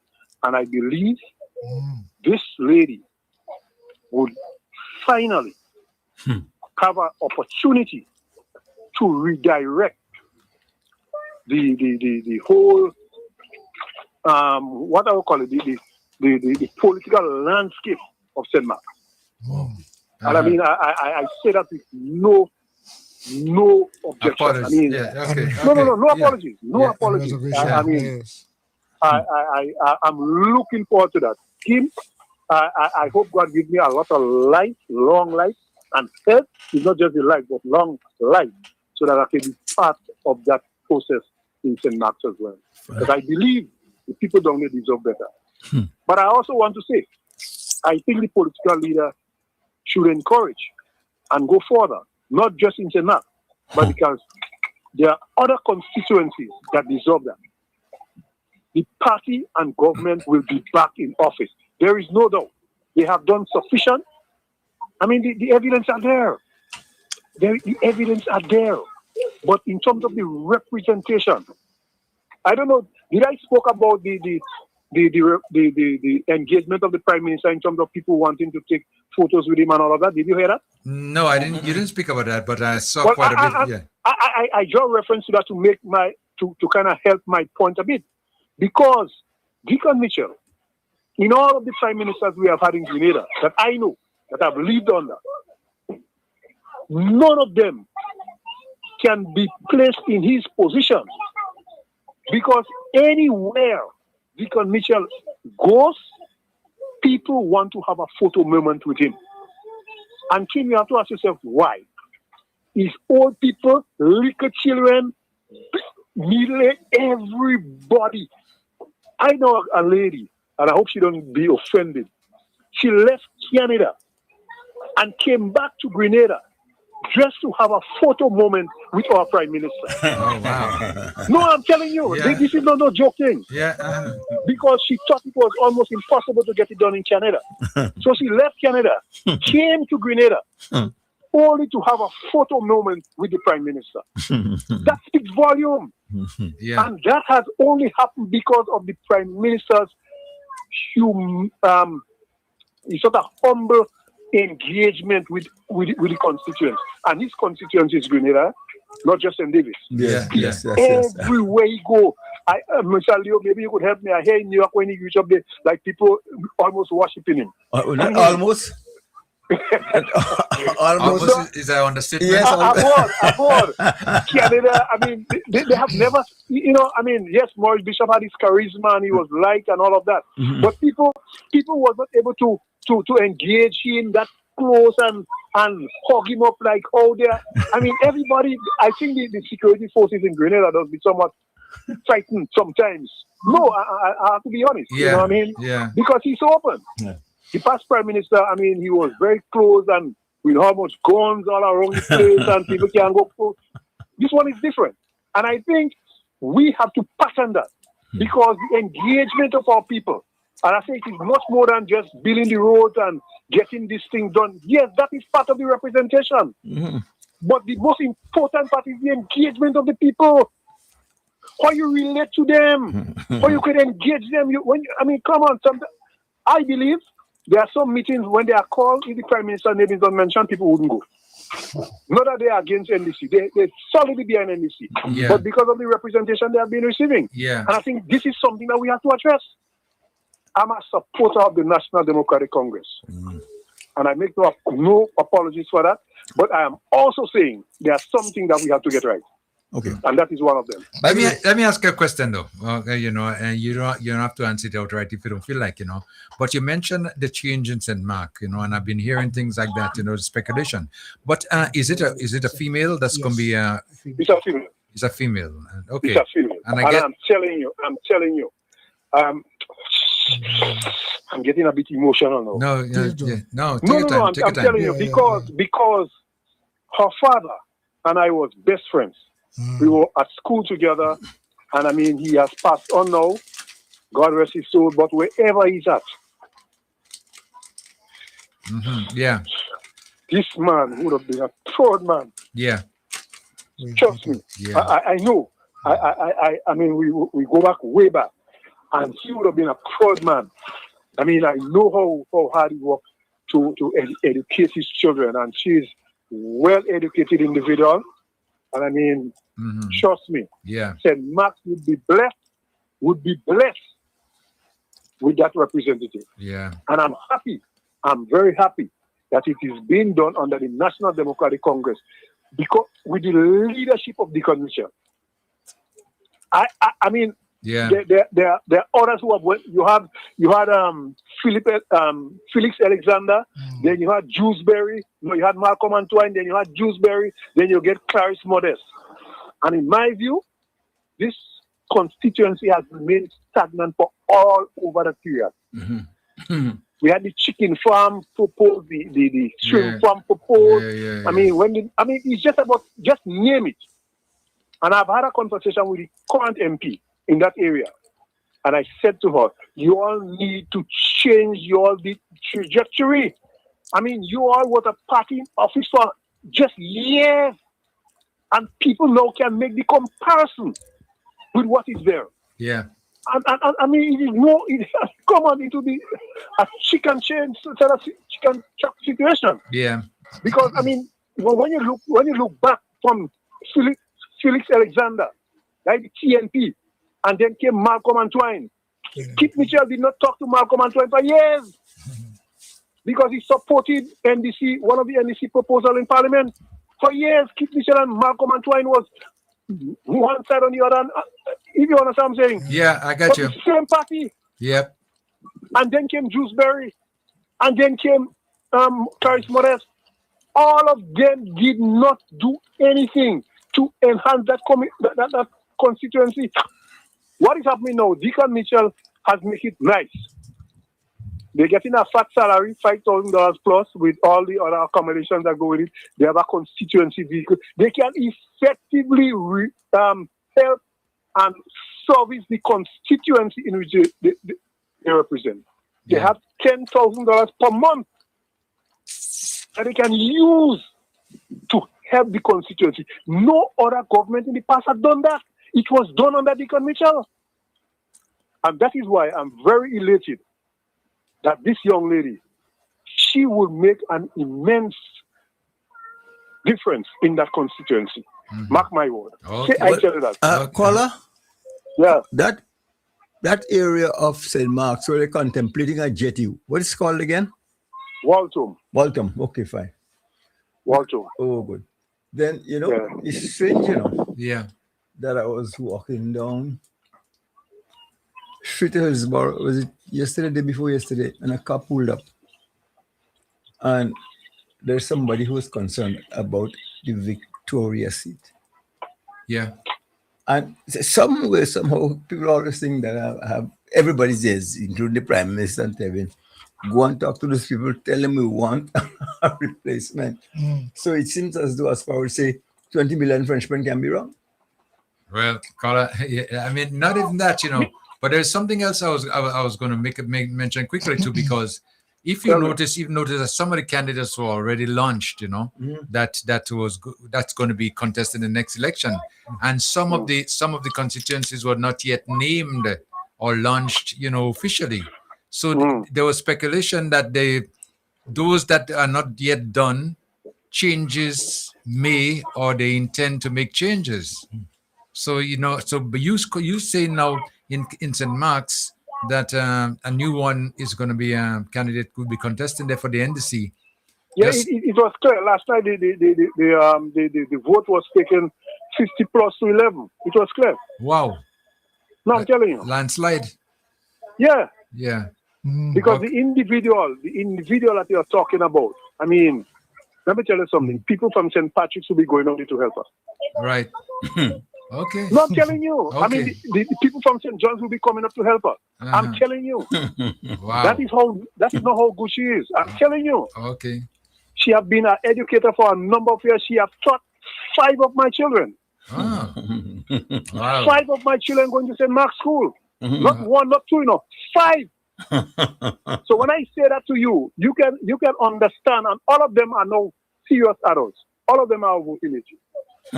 All of them have voted in the last election. Yeah. So it can tell you how much years going back before that lady would have had influence over the people of St. Mark's. Yeah. In particular. So I mean, I'm very much elated. Trust me. Oh, okay. Very much. Very much. Well, let's. I think you will get to know who it is now.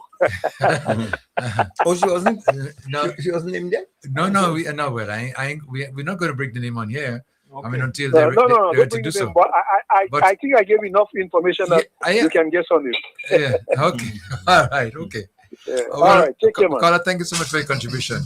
403-0101, 403-0101, 443-0101, and you can also call 458-1914. Don't forget, you can call 458-1914, or we have 3 lines to accommodate you, the listeners, on our program. Let me take our landline call first, okay? And then do what callers wait a little while. Landline caller, you on? Caller, come in. Good morning to the team, to the best team in the whole world. So Leo, so Keeman and General Coy. How are you guys doing? We all right. We all right, man. We all right. How about you? But the only person is missing is me now. Yeah, I wondered why you staying outside and No. I came up on an emergency. Some dog beat about 13 sheep Tuesday, and I had to come up Tuesday night.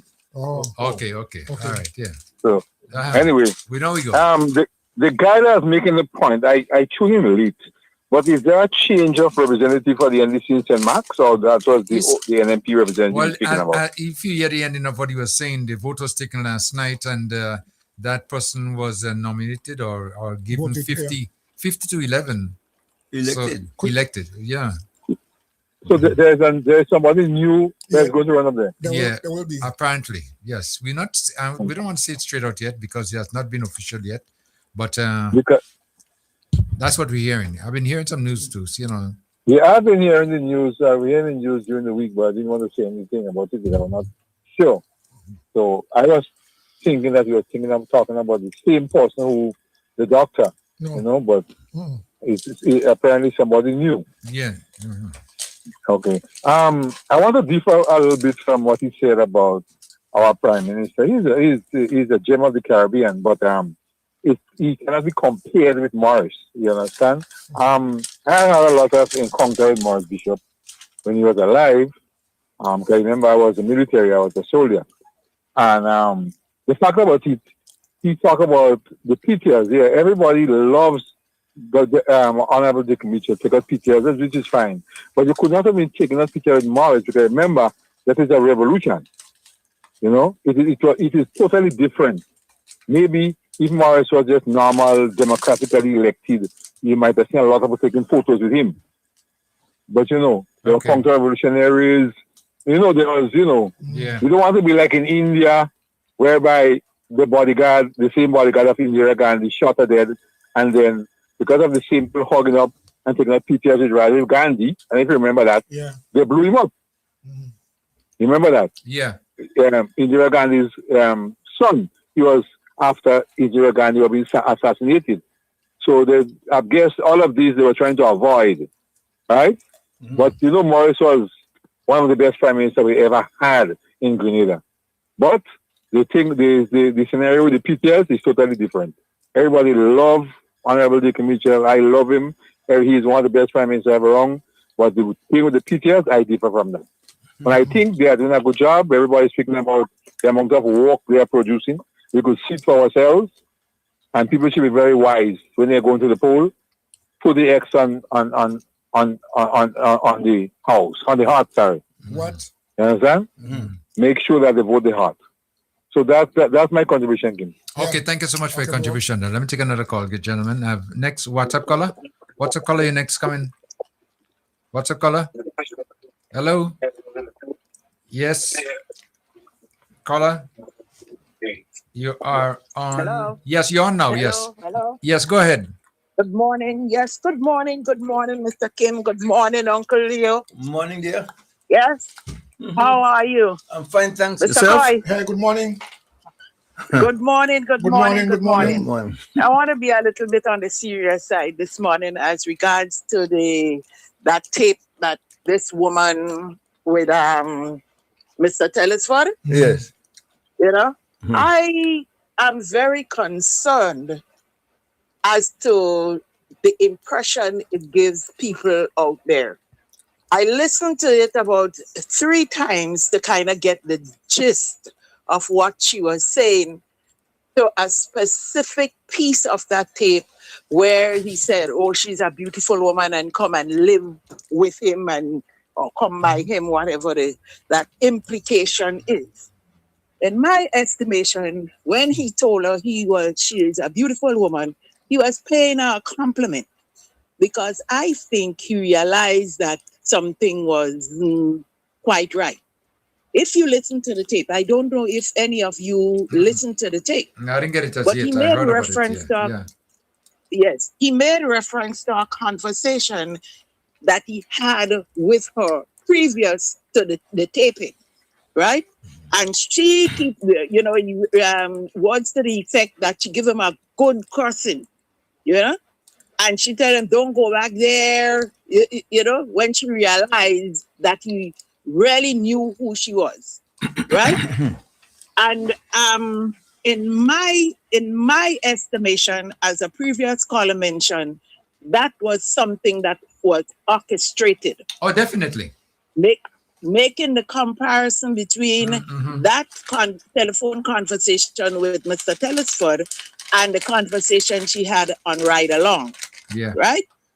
There's a distinct difference. And again, I don't know if anybody picked up that, because I say I had to listen to it 3 times to get it. That one part made reference to a certain name, and I didn't get the name thing. And she take her hand and block her face, you know? And to me, that gave me the clue that she was set up to do that kind of thing. Right? She was silent for a while. And she said she did not give the tape to the leader of the opposition, the proper leader of the opposition. She called a name that she gave that tape to. And apparently it transferred because she is living in the South. And she gave it to the representative of the South. I could be mistaken, but that is what I heard, right? And apparently it went from one person to the next and put out there. Something that is quite interesting is that every time anything negative about any one of the members of this government is, the information always goes through the leader of the opposition. And I like to put an adjective before leader. I like to say selected leader of the opposition. Right? Okay. So there is something very, very sinister about that, in my estimation. I know you listen to Parliament on Tuesday, right? And listen to how she spoke and what she said. And I want to commend Minister Andel for schooling her. You know? I want to commend Minister Andel for schooling her. I do not understand how this woman cannot think. I have come to the conclusion that she is obsessed with being the first female Prime Minister of Grenada. So that is blinding her to every other, everything that is going on around her. She cannot see beyond being the prime minister. I could imagine she lie down in the night, she walking in the day, and she's seeing herself. Practicing. You know, she's seeing herself riding in the limo, going to this meeting, that meeting, and shaking hands as the prime minister of Grenada. And I think that is what has her where she is. People speak to her. I personally spoke to her one day in Parliament, and I told her, I say, you're too educated to allow yourself to be used. And she stood up and she looked at me in that kind of way as though it's the first time she hearing that, you know? And I told her, I say, I would give you a good advice, an advice from a fool, let's say. It's your time to get out, you know? And that was before the Peter debacle. Yeah, okay. I told her, I said, it's time you get out. You could do better than you are doing. And she shook her head and she looked at me in that kind of way. I spoke to her in the presence of the representative from St. Mark's and the one that liked to eat all over the place. She compatriot in St. Andrew. Yeah. Right? It was three of them. And I spoke to her in their presence. You know, she walked away and she looked back at me, you know, I know she wanted to say something, you know, but she didn't. I guess she couldn't get the courage, or maybe what she heard, she knows, but she just can't help herself. Anyhow, I just want to I don't know how, well, you know, the Prime Minister don't respond to them kind of thing, but it leaves a nasty taste in the mouths of those who are less conscious, for the want of a better word, that tape with that woman.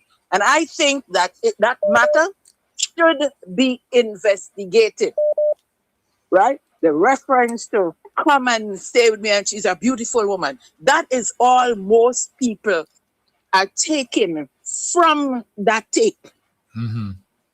And something has to be done. Something really, really should be done for people like this. And if you notice, is the kinds of people that they're using. You know? Yeah. It's the kinds of people that they're using to spread that kind of propaganda. Because as they say, the poor and the vulnerable. When you cannot think for yourself, you would be used, abused, and refused. And that is what they are trying to use their people. And they're not going to people who could kind of think for themselves. They're going to the ones that cannot think and will do and say anything. And that is sad. It is very, very sad in my estimation. Yeah. For you who know better, instead of you help somebody to better himself, you put your foot on their neck and you keep the face in the ground so that you could feel bigger and better than they are. You know, that is my contribution for this morning. I'm concerned, as I said, I'm concerned about that going wrong with the tape. It makes things a little more difficult for people to reach our ministers now, because all of them gonna be kind of scared and wonder if they're taping the conversation. You understand? Yeah. So it makes things a little bit more tough for Mr. and Mrs. John Public, who means well, who wants to reach the minister. It would be harder for us to do that. Anyway, you know, yes. While I was listening, I'm listening to you. Leo. Yeah, I'm listening to you, and I would add is that, you know, Deacon's his main weapon is his humility, you know, and that is that the characteristic. Yeah, well, forget Kid. Kid can't deal with that at all, because anytime he's ready to back his shot, he's ready to back his shot. You can ignore him and I'm not going in the garden with you. And I ain't going and fighting no pig pen with you because you have home court advantage and you defeat me. So home court advantage. Yes. If you don't in the morning. Yes. You see, the pig was made for the mud. Exactly right? so. Yeah. And that is where the pig feel comfortable. Yeah. Anytime he come out of the mud, he is uncomfortable. Mhm. So the best way to fight with you, as you say, you have home court advantage Yes. over you, Yes. is to bring you down in the mud. Yes, yes. And that is what makes the difference between the two Michels. Yes, yes. Mhm. That is the big difference. And Yes. I am telling you, when somebody is ignoring you, it is worse than if they stand up and cut you out and Yeah, they yeah, hate yes, you yes, and yes. whatnot. That thing. And the ignorance is what driving the other Mitchell. You know? That's why That is that's what why driving him crazy, because he wants to bring, if he could get the PM down in the mud with him, he wins. Oh, yeah. That's why old people tell You you. understand? That's why old But people tell you you. see, that is C'est pas mettre vêtements blancs sur la conscience. Translate it, you have to say, translate from it. don't put You white have to translate from don't it. put white clothes on pig. Oh, okay. That's what I mean. Okay. Yeah. Because they're going to model You it. see, Yeah. he underestimates the prime minister. He underestimating Deacon. Yeah. Yeah. You see, You can't have that is the the difference between intelligence and ignorance. Amen. Say no. Yeah, that is the difference between intelligence, Deacon Mitchell, and ignorance. Statement of the day. KCM or whatever they call him. So he cannot get what he wants, and it is making him angry.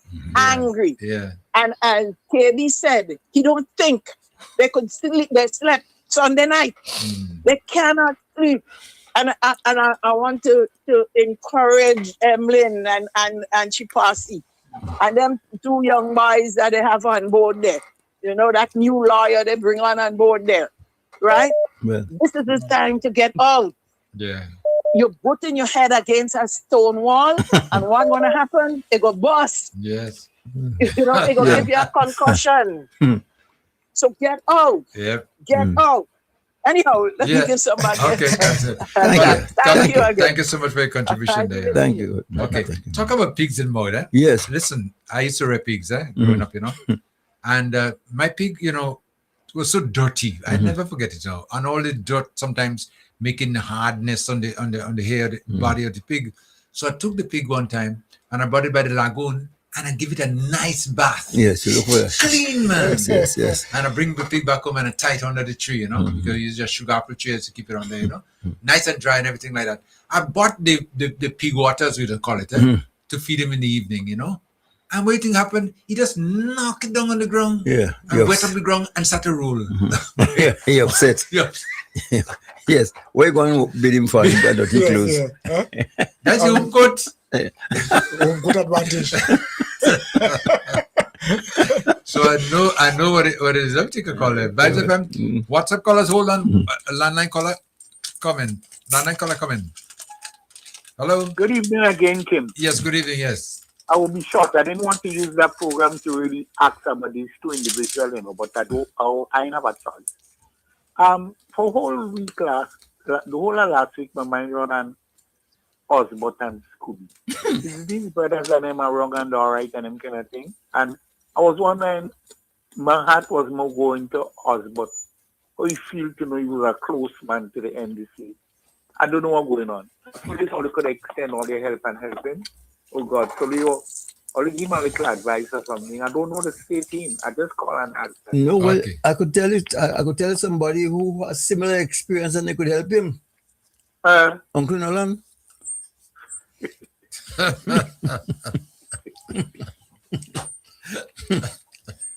Because I could remember. More than everybody. I could remember. Come up here already.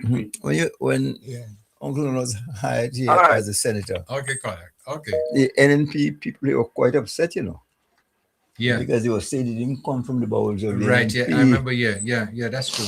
So, we have a lot of frontier. Vibes FM? So you're saying you can help him? Yes, you're experience in. Yeah, I'm asking a question. Didn't the young lady came back and say the minister in St. John she sent this video to?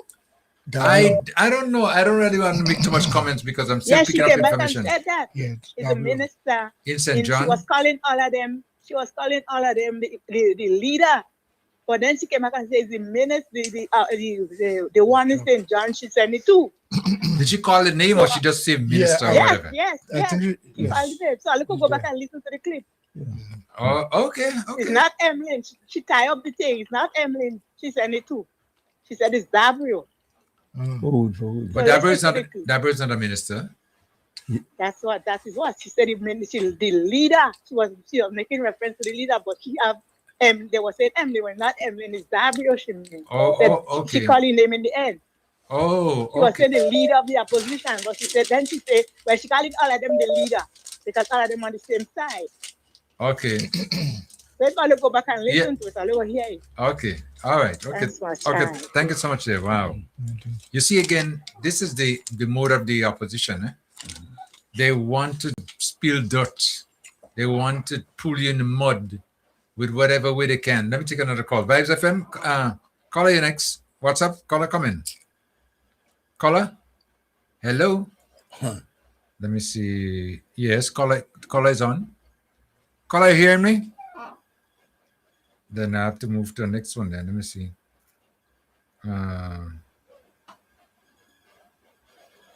Okay. We have to continue. 443-0101. 443-0101. Let me try it one more time. Vibes FM, caller? Caller, you on? Caller, come in. Good evening. Hello, Good yes. evening. How are you doing? Okay. Are you all right? Yeah. Thank you. Yeah. Good morning. The situation with this lady that is going around there, I had experience with this lady, and everybody have their experience, okay? Mm-hmm. I left my house and went, she was living in Concord then, me and my husband. We went and bring some groceries for her. And I also bought a lunch. And she turned to me and she said, well, I didn't have to buy the lunch. I could have given her the money. So that tells me, okay, so the grocery is okay, but it's more the money. So who want to help could help, but I had my share and that's enough. Point two, I was walking by Fort Judy because I realized that people taking the bus shed now, the bus station now and make selling things in it, and they live in it very untidy. Yeah. There's the bus. Bus. There is one in Fort Judy. Yes, there is one in Fort Judy. Yeah. When I stop there and I look and I see the amount of garbage, I mean, the people that's selling there, the people that's standing up there cannot come together and clean up this nice, lovely place. I mean, it's sickening. I mean, I look at it and so I'm calling on not the authority. Not everything is not the authority.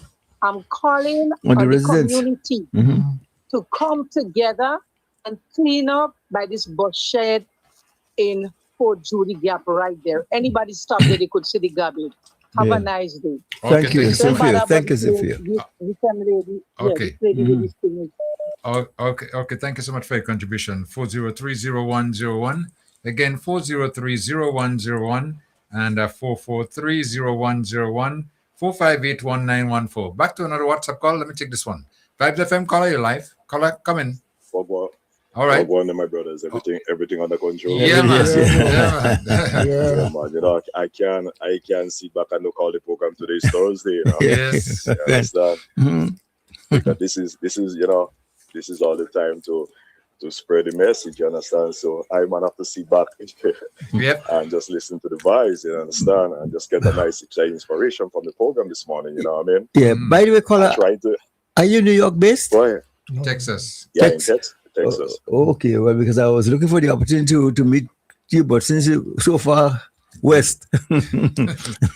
Well, no, I know one of his good days, me and the whole three of y'all go meet, you understand? Yes. I'm trying to get the name. I get Leo, I get King. What's the other one? Koi. Yeah, it's not Con, Koi. Yes. So I don't know how you don't understand, how you don't recognize their voice. I'm listening to you all the time. No, boss, I've been listening and trying to get back that voice. And, you know, like, I still know that's my brother from a long time there, you understand? Yes, I mean. What the world? Because you remember, I think there was a time in the other time, yeah, they have a nice program, you know, they have a nice vibe. MTV. Yeah. So I wondering, how come here? Whatever. I understand. It's been a while. Yes. So no one knows my good old brother what they want. Yeah, man. But you know, but I forgot to mention that. But I feel so happy to know that you know, you all are pushing a real positive vibes to see the National Democratic Congress go back in office. You understand? Oh yes. And it takes, you know, it's good. You know, one thing I love about your program, a lot of people just be waiting for the programs on a Thursday. You understand? That's the reason why I decided now I would just chill out on my program on a Thursday to listen to you all too, because it's a nice vibes and everybody learn from it. You know what I mean? And I would just following up some of them comments and things from the callers and thing, and I think the callers and give me the callers from the viewers and you know, and they're really inside the program and giving real depth and grasp towards the program, and I respect that. You understand?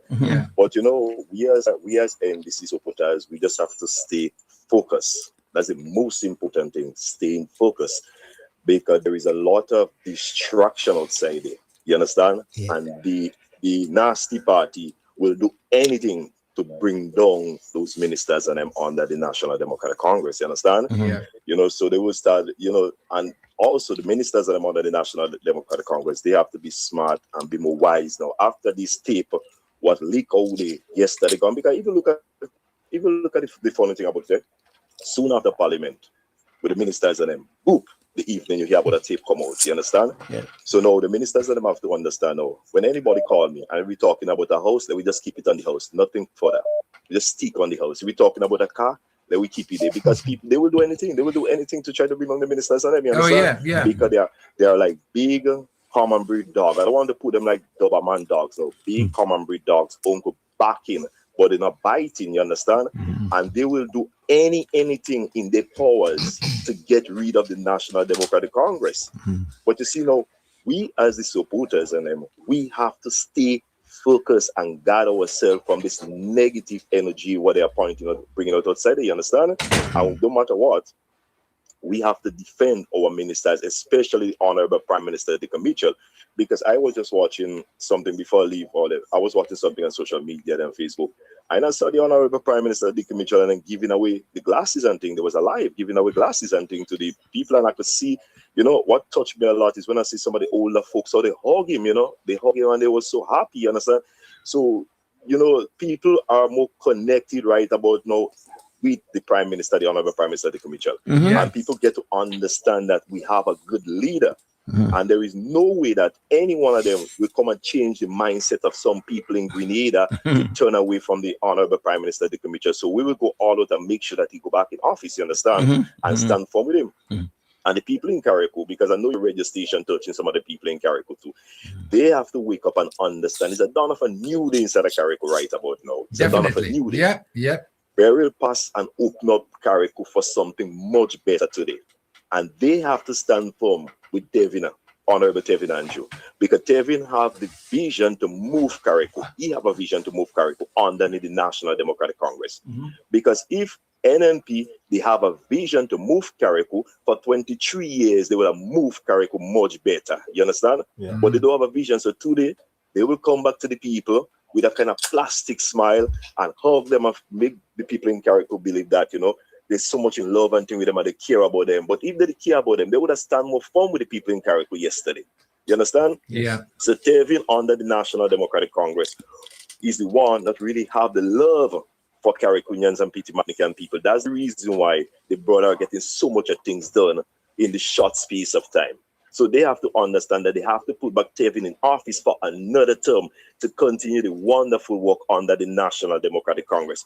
And Kim, I don't know if all have seen it, Mr. Leon Milcon Coy, I don't know if all have really seen it, but the National Democratic Congress today have the powers to go home with the 15 seats. Yep. Give NMP a taste of the old medicine. Yeah, man. With 15 seats, and that is what I want to see. We want to give them a nice send-off. So let me just let you all know, my brothers, keep the positive energy, right. Keep pushing the vibes, and we love all of my brother, and we will stand firm with all you, and I will also help push your program, you understand? So may God bless every one of all you. Right, yeah, man. And even my followers are there under your life and things. I just want my followers and them to know, Gary love all the other stand strong. And don't forget what we say tomorrow, boss, is Fire Friday tomorrow. It's more fire on our program tomorrow, right? Stay blessed and have a wonderful and a productive rest of the day. Okay, God bless all the man. I respect all the time. You too, my brother. You too, my brother. All right, okay. Wow. So I was telling you on Sunday. Yeah. Right after the rally, my pickup, we were meeting at Excel Plaza. Yeah. So I walked into the parking lot at Excel Plaza, and there was a white bus. I said, I couldn't remember what number you told me Senior Cambridge bus is. So I decided to call to find out the same. He said, I tell him I just left the rally and I'm up at Excel Plaza. He said, well, I'm 2 minutes away. So wait there for me. So we met, Yeah. I spoke to him, Yes, okay. I spoke to him. So happy to meet him. The guy was telling me, I was asking some people sitting there, do you know Mr. Cambridge? That's his boss. He told me no, but when the guy said, look at him. So we met. It was nice opportunity to meet him. And I still trying to find out where see what we have. Because I always contended that when you're not on the draft board and you're standing aside looking on, you could see some obvious plays that the players are sitting there and don't see.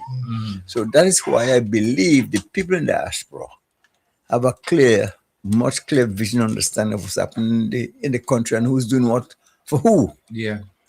And the projects that my current prime minister is embarking on, those, they're so important and so forward thinking that you must go to a way to support this gentleman and his party. Yep. Because I sit here, and as long as I've been living in Carriacou, I was living in Carriacou all my life, not always physically present, but always spiritually present. And I'm yet to see any administration paying so much attention to Carriacou. That's a fact. That's a fact because I've lived here like you did, and observing all what has transpired over the years. And this is the first time in the history of Carriacou that Carriacou is getting so much attention. And I sometimes brag to others, and say, listen, it's a different Carriacou now, and we are looking at Carriacou now, especially within the state of Grenada, as a pilot project type.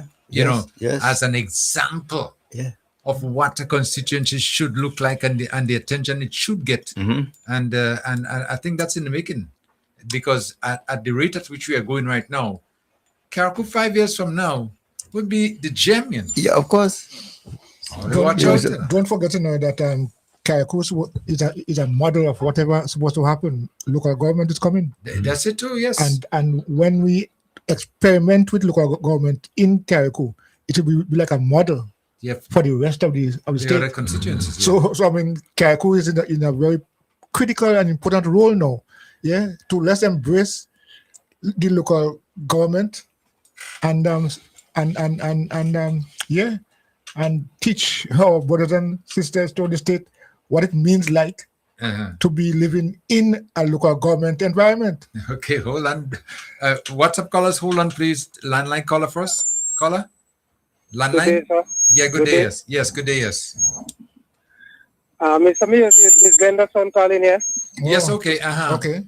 Yeah, just calling to say thanks very much for the love and the support that you and your family and my brother Kai and Mr. Joseph, you all give to me and the family. We really, really appreciate it. So I just called to say thanks. I know it's been a while, but I'm happy to be. I went in the rally on Sunday as well, and I'm telling you, it was an excellent rally. And listened to the presenters, the ministers, and the plan and the project for what they have for the future. And for the 4 years of governance, I think the NDC did a wonderful job. And I think Grenadian, if we really have God with us and our eye open, we could see what is going on in the country. So I commend the NDC for a wonderful job which they have done. However, I want to bring up an issue. It's been speaking for a while, but I just want to share something with you all. With the horse. The gentleman, I was listening to the gentleman speaking in an interview about the horse. He said that he accustomed bringing in sick horses into the country. So if you're accustomed doing something, doing wrong, and when you get caught, you will figure it's always right. Yeah. But the question I beg to ask, under which administration he been bringing in sick horses into the country? This is something I really want to find out. I don't know if he's under the previous administration or if he's under this previous administration. So these are the things. We're living in a society right now where wrong become right and right become wrong. Yep. I thank you very much. By the way, sir, you're welcome. And the only regret is that I didn't prepare to bust a tune for Glenda. Because I was in the rally with Miss Glenda. No, actually, I make a black lad and I went there to Sobota as well. Yes. Okay. I brought Miss Glenda and I get some good response because a lot of people stop to take photos and because I know all the years she has been there and she was a strong and a stern supporter of the NDC. Yes. So that I had to go. I just had to go. I had to go and yes. Okay. All right. Thank you so much for your call, man. All the best. Okay. Be good. Thank you. Okay, You bye. too. Bye-bye. WhatsApp caller. Next WhatsApp caller coming. Okay, we're going to go to the next WhatsApp caller. Caller, yes. Yeah. Yes, go ahead. I'm just calling briefly because on before. Just to reiterate something. The recording thing with Mr. Telesford, when he spoke to the woman, because people have to understand when a person is being sarcastic. When he spoke to the woman and she realized that he knew who she was, she actually blocked her face. She was bamboozled because she didn't know what to say.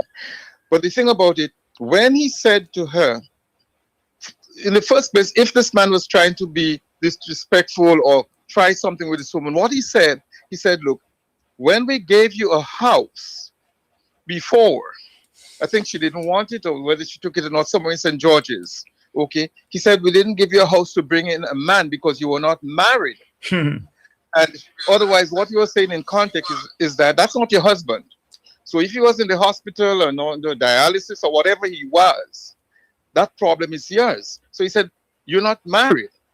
And we gave you a place. You didn't have the man. No, you bring in the man and you're asking for all sort of things, the living condition and whatever. So he said, I grew up poor. I think he said it's a little house in a cornfield or a cane field or something like that. He said, so he was trying to show how he grew and he had to be content because that woman was asking for a lot of things, thinking that the government has to give them everything right that they need. Sometimes I say, these people must come and live in North America. You think when you're sick and you don't have, or the snowstorm come and it blow your roof off, you think you could go and call the government and say, my roof is blown? No. So some people they get too much. But the fact about it, when he was saying that and she was saying about the living condition is not good for her also and whatnot, that's when he said, well, prior to that, he said, you're a good-looking woman. I remember speaking to you before. And later down, he said, well, if you can't, then come live with me. So the man was just being sarcastic. And in a joking way. So they take this whole thing now to make it look as though this man was being in a disrespectful, making some sort of advances to the woman. That's not what he was doing. He was saying to you, we helped you before. You went and your parents go and pick up whatever problem you pick up, and now you want to put the pressure on the government. And maybe when they win the next term, they have to know how to give people things. Because they gave so much as a new government that people think they are entitled. Yep. And they have to break this entitlement from these people. Because the way she was speaking, she was saying, well, you have to give me this. Because look at this man. Look at how he's sick. In the hospital this, in the hospital that. What these people want from this government when they couldn't get it with the prior government. So the whole thing about it, for people to understand, take the thing into the context in which this conversation went.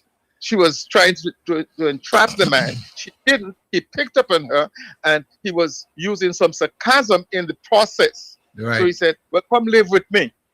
Yeah. You know, it's like somebody say, well, I'm going to beat you up, you know, so well, beat me up now. You know, in this kind of way. Right. And Emily and they want to take it and make a whole hoopla about it. But they must learn to contextualize things and put it how it was meant. Minister Telesford didn't mean anything rude or disrespectful in any way at all. Listen to that tape again. Yeah. Listen it. Okay, then. That's all I have to say. Okay, thank you for your contribution. Wow. 443-0101. 443-0101. 403-0101. And 458-1914. 458-1914. The opposition. Sorry, the opposition would do anything. If you remember, the former leader of the National Party says anything, whatever it takes to get back in government. Anything, So whatever. If they have to throw dirt, but whatever they have to do, they'll do it. Oh Lord. So these things are not surprising. Whatever they're trying to do now, it's not surprising to me at all, because it's expected. And what they promising is to call the kind of con man. Yes. Vibes FM. Caller, come in. You're next. Hello. Yes, go ahead. Afternoon. Yeah. Afternoon. How are you? All right. Okay. Fine, thanks yourself. Still standing. I kind of want to speak to Mr. Leo today. Go ahead, sir. Okay. Go ahead. All is yours. Mr. Leo. Yes, sir.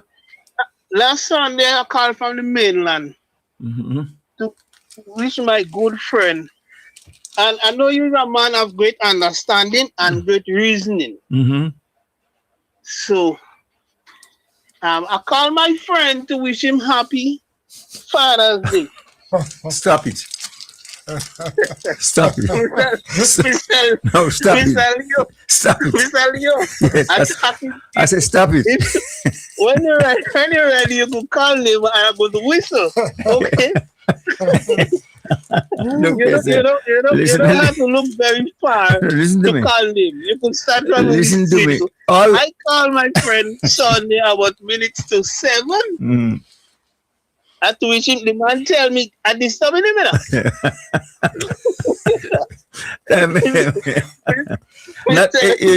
You see, what you should say to you, N.A. not applicable. Mr. Leo, I said, what causing that? I remember a couple of sometime last year, a man called this Kim program and he said, anytime you see the election campaign start and the NLP, any NLP come, yeah, and the NLP people come, he called the police to go to the police station. What's the effect? I didn't know that he applied to the rally Sunday. let me get it now. So Leo. Yes, sir. But I still don't bring anything alive and I do enjoying my program. Okay. Man, call me, tell me, happy Father's Day. I see what try. Do this to me, eh? Mr. Leo. Well, okay. You don't have to call me again, Mr. Leo. I said N.A. Not Africa. Don't disturb me and tell me, happy Father's Day. I don't answer my rally, you know. Mr. Leo, you don't have to call no name again. We still a name don't all right. Okay, take care. Yeah, man. Take care. Happy Father's Day to you now. I'm Have a good day, Yeah, enjoy it. okay, man. All right, let me tell you. All right. Okay, bye-bye. Next WhatsApp caller. Caller, thank you for waiting. You next. Come in. Caller? Yes, compass. Yes, compass. What's it? Wow. How you doing? Compares here, boy. I'm back up on the job. I'm back up in this. I say I'm back in the job. Well, not Nicole, but now.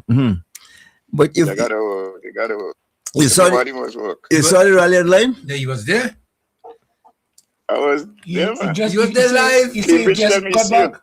Hey. You say just I thought okay. I thought Cambridge told him he saw you too. Yeah, yes. Yeah, but he tell me yes, he was Cambridge just tell me you see your body, because he had so much people. I was Yellow Sunday, you know. Yes. Can you hear me? Yes. Yellow Sunday. Not me. Yellow Sunday. Yeah. All right. even those yellow poetry, all of them was flowering, you know, man. I sit down on my veranda. Okay. I sit down on my veranda and I watch across Manhattan and I see a yellow poetry full of yellow flowers. I say, wow. Even the trees are now celebrating. Yeah, man. Yellow is a code. I'll be brief. One thing I want to see for Sunday, it was raining the whole week. It rained the day before. That was Saturday. And everybody was praying. And Grenada was praying. Everybody. And you might wonder why I say everybody. Some was praying for the rain to fall, and some was praying for the rain to stop.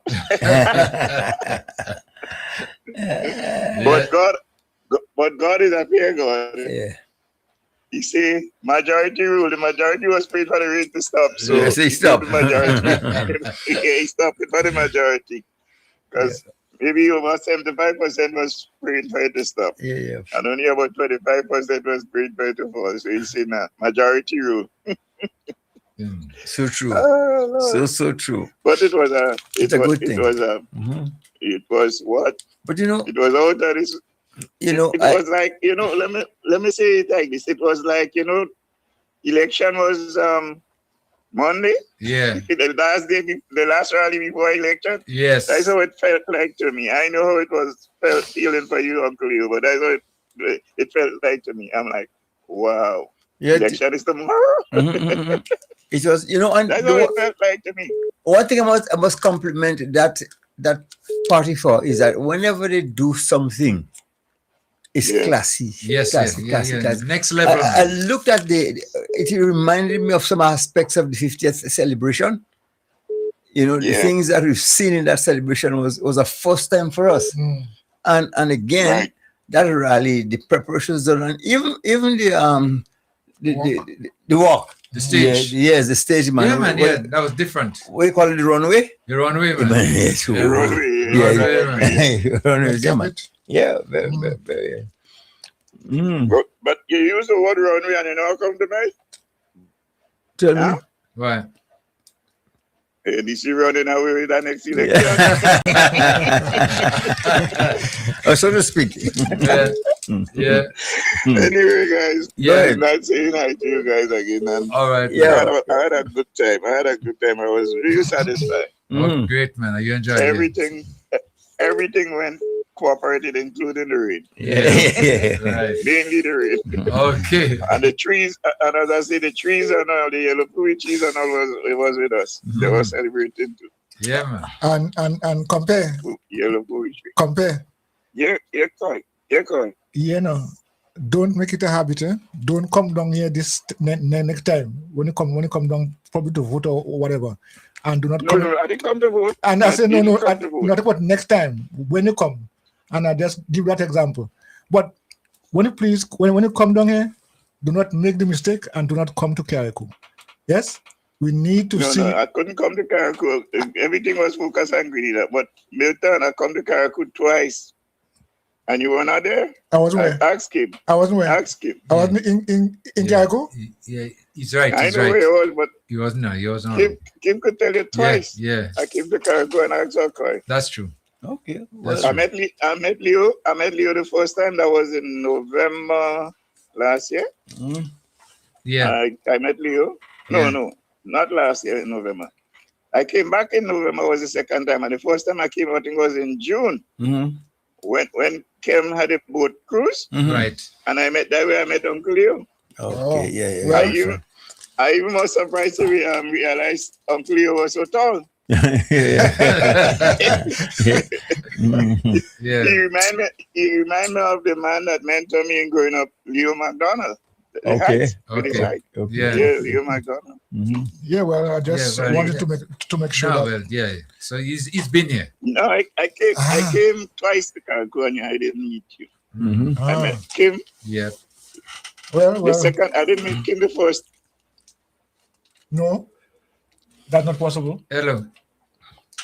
We lost it. I think I have to suggest. The call drop. Let me see.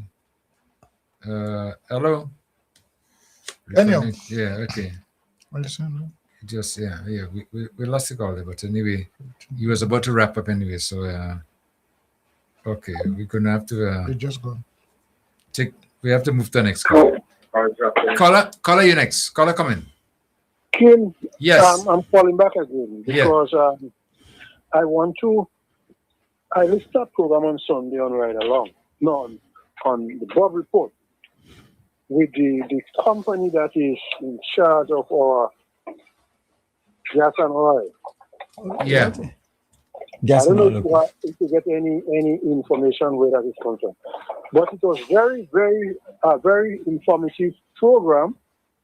A lot of concerns was raised against the behavior or non-responsiveness of the present administration towards the authorities that is in charge of that oil and gas.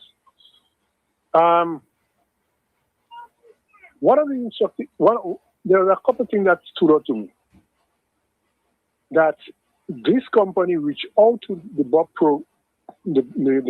Report to inform them on certain things. They reach out. And one of the questions that I asked myself during the program, based on what I was hearing, who advised them? Was it on their own volition, or somebody advised them to reach out to the Bob Report to express concerns that they perceive was not happening under the program, the contractual arrangement that they have with the government? Or was it on their own volition? And there's a lot of things that came out there, a lot of things. And maybe, Kim, you need to listen to that program again. Listen to that program. I don't know if you listened to it.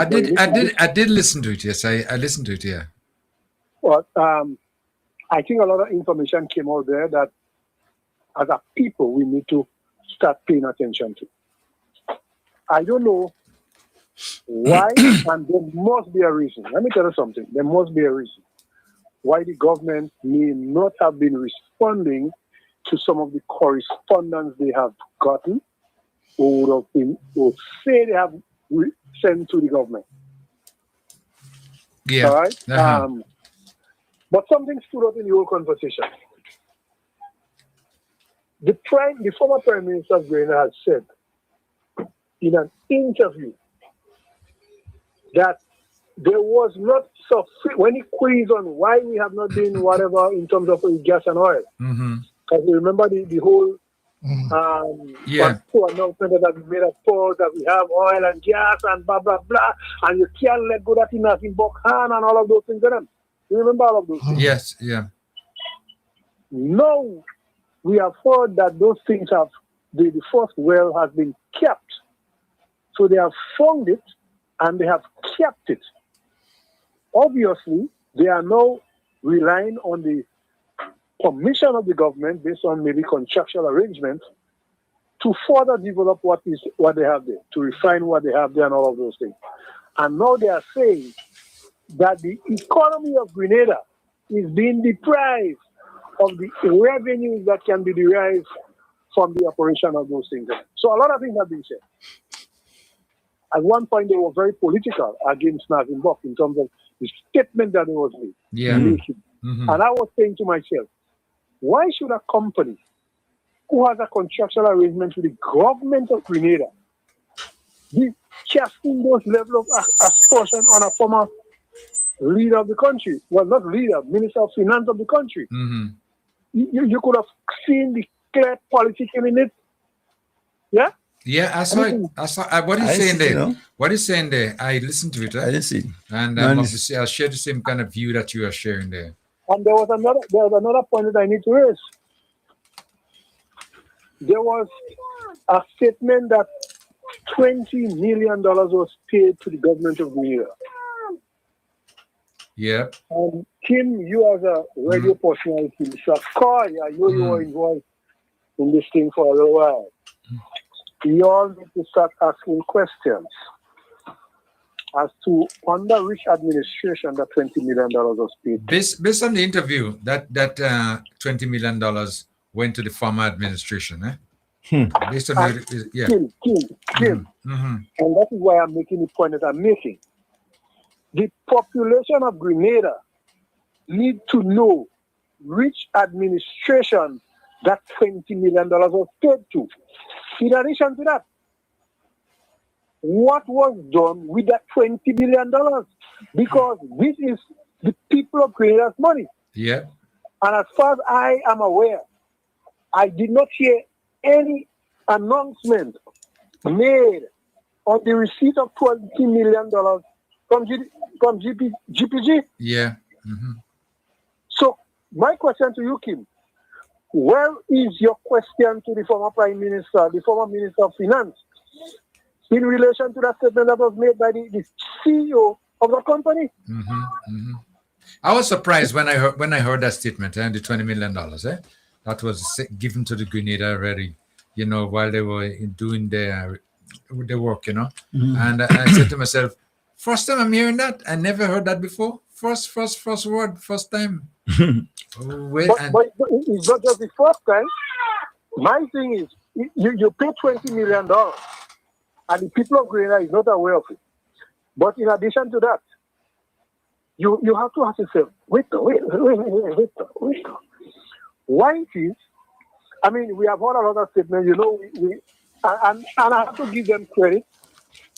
The gentleman was very diplomatic in saying, if we give documents to the government of Grenada, we are not determining the security of those documents in terms of where the documents were stored and for the further use of it. But you remember, nothing but making mention, and the Prime Minister mentioned it, about they can't able to find documents that is in relation to the same thing. Right.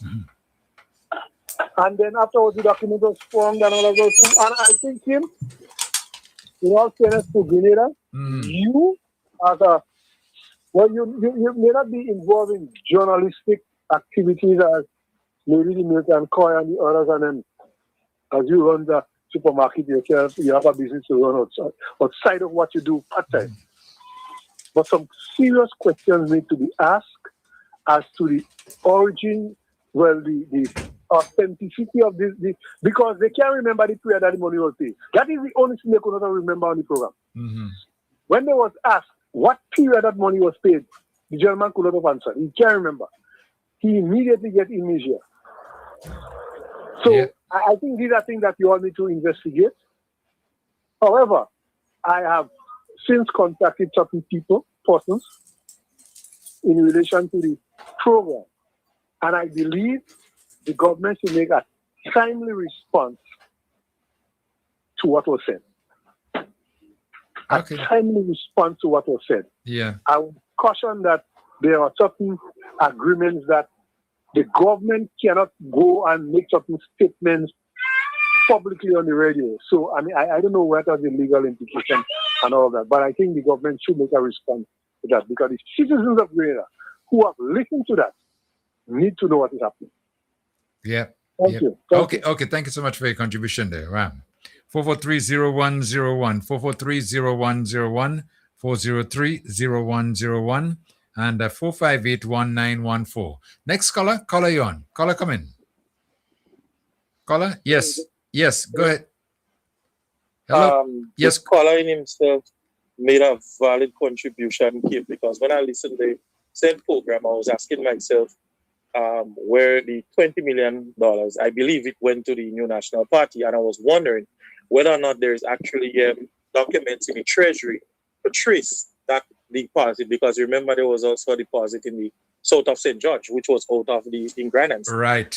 Into the constituency office down there. So that led me to wonder a lot of things. Also, Kim, I would like to say I'm a bit disappointed with the National Democratic Congress as a young person. I'll tell you where. Because when I attended that rally that they had on Sunday, I spent some time walking around. I was even by the fence. I stay outside. I say I don't want to be inside. And I'm very disappointed with them because for what I see, to me, they start coming across as greedy, as if they won't leave anything for the opposition people.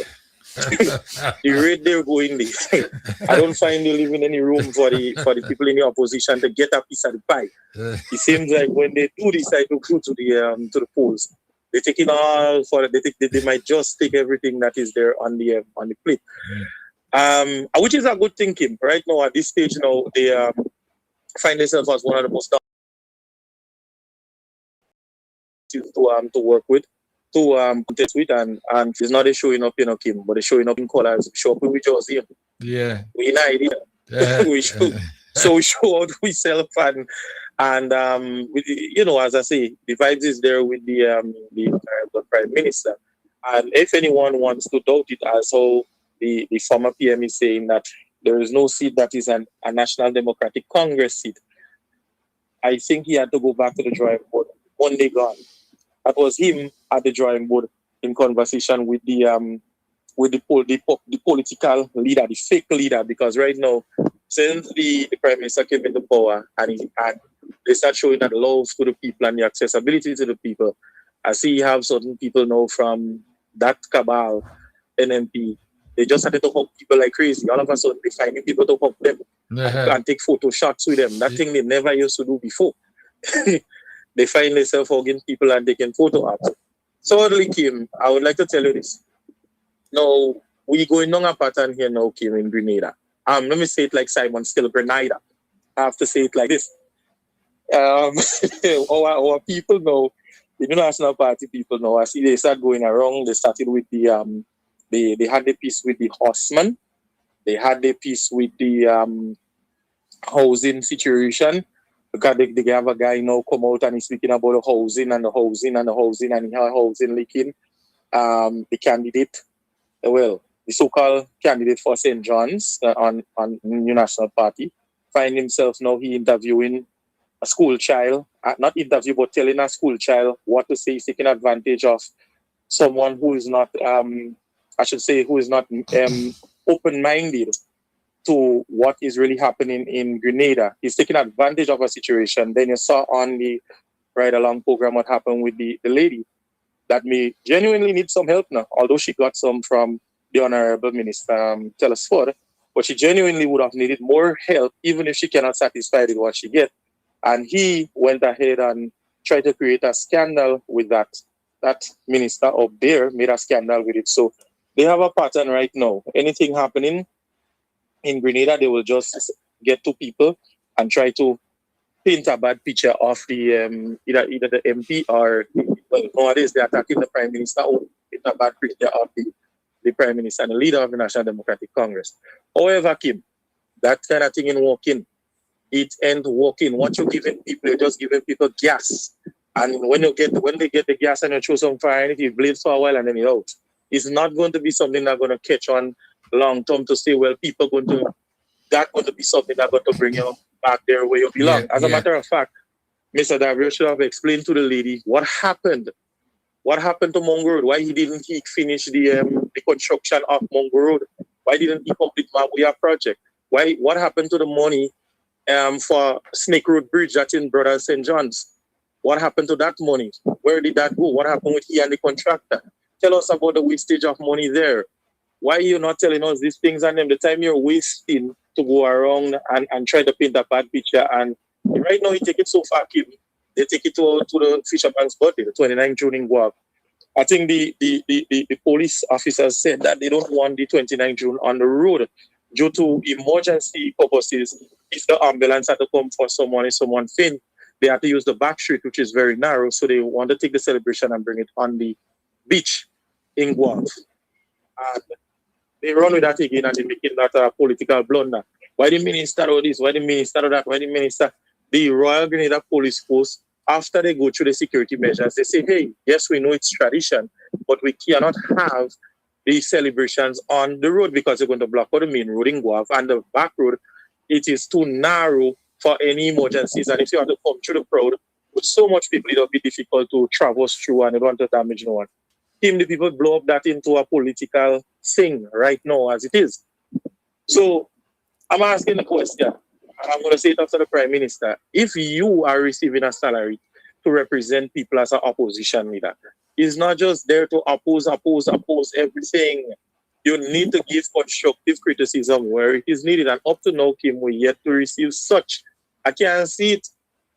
Kim, it seems like that yellow fever catching on. And we need to catch a cue for that yellow fever, because if these people, the way the rate how things are going, add it at 13, then I bring it to 14. Very soon, it's loading to 15. It's loading. It's loading itself. But pay attention. It's loading, Kim. It's loading. Just pay attention to it. You know. Remember, I tell you. Yeah, okay. Just pay close attention to it. Yeah. Have a good one. Okay, thank you so much. Yeah. You see, Koi? So loading. You loading it. Yeah, You know what man. thing loading there? Loading there. It taking alcohol to come on, Yeah, but it's coming on. Yeah. No, but somebody just messaged me and told me that the Prime Minister, let me see if I could even read it quickly before I take the next call. The Prime Minister intended to did mention, the Prime Minister mentioned on Sunday that there will be a press conference about the oil and gas. Yeah. So we're going to get some more information on that, because they're not hiding anything. Whatever information comes forward, they bring it out to the public. Vibes FM, what's up, caller coming? Good afternoon to my yellow people. Good afternoon. Good afternoon. I know we all are happy. I ain't asking how anybody doing. Morning to Mr. Luther, wherever you are. Also, Kim, Yes. you know, I saw Auntie Glenda and a poster in the rally. She said she don't missing that from the wall. Yes. As a matter of fact, the son called us a while ago, and he mentioned that she was there. Yeah, he buttered it. He buttered it. She said heaven or hell don't stop in her. She had to be there. Okay.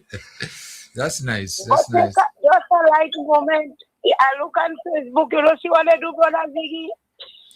No, I didn't follow that And yet. then the green, the green He donkey. had a head and tap him with the kidneys, and a man got tap his head again and sit down with a toilet.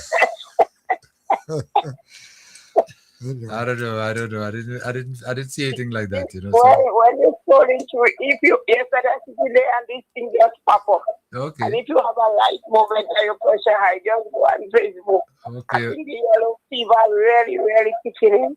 I just want to say congratulations to everybody on their 4th anniversary.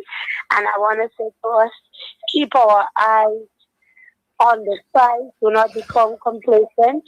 Let us do the right thing and walk towards another year. We am thinking about day. We have the day. When the day come, so much is being done. I mean, we can't stop talking about it. God bless everyone. Have a pleasant weekend. Okay. Yes, thank you. Congratulations to all our students who are graduating. And the CPA students and the parents, take a bow. God bless everyone. All right. Thank you very much, Dave, for your contribution. Thank you. 403-0101, 403-0101, and 443-0101.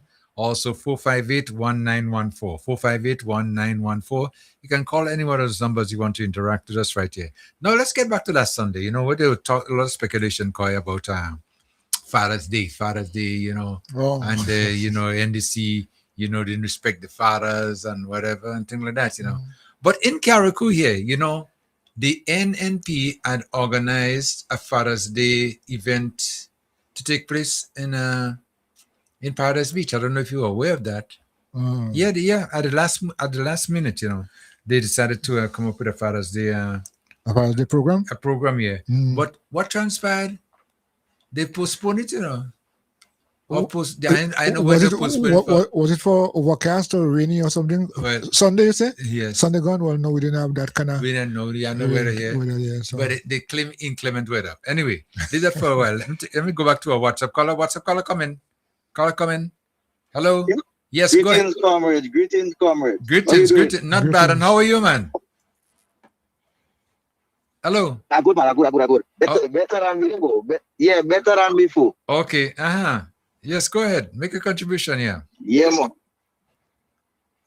Well, I just want to wish everyone a happy 4th anniversary, I would say. It was a pleasure seeing Mr. Leo at the rally. Yeah, he was there. Mr. Leo was there. Yeah. I realized Mr. Leo skipped the Father's Day thing, the canceling Carrefour and come down. You ever hear the cancel Father's Day? I never hear it yet. You cancel Father's Day. So what was the reason they gave? Well, I know. You got to ask your partner. Yeah. I'm going to ask my partner when I see him. Yeah. I'm going to ask my partner when I see him. I mean, imagine something like that they pay so much attention to and you cancel it. I mean, you understand? Maybe if you're having an outdoor activity and the rain falling, go indoors. That's simple. all. Especially something like Father's Day, as they so proclaim that it's so important. I would expect that to just move to a venue where there's a shade or and if and the weather was good in Carriacou. Yeah, right. I'm saying that I don't think there was any kind of inclement weather to the extent that they think boss. Oh boy. Boss. when they see the boss, they decide to run and say they cancel. Yeah, go ahead. Yeah, man. So I just want to encourage our people to, remain focused. There would be a lot of distraction as we've seen happening on social media. It's not kind of talk and so on, but I would say official communique would come from the party and the PR team. Right. So whatever happening, pay attention to what it is that happening. Let us stay focused and do the work in order for us to deliver that 50-0 that we really want to. So we just have to stay focused. That is what I want to say at this time. Yeah, okay. All right. Well, thank you. We're going to stay focused and stay in tune, okay? All right. All right, bless up. And take care, man, okay?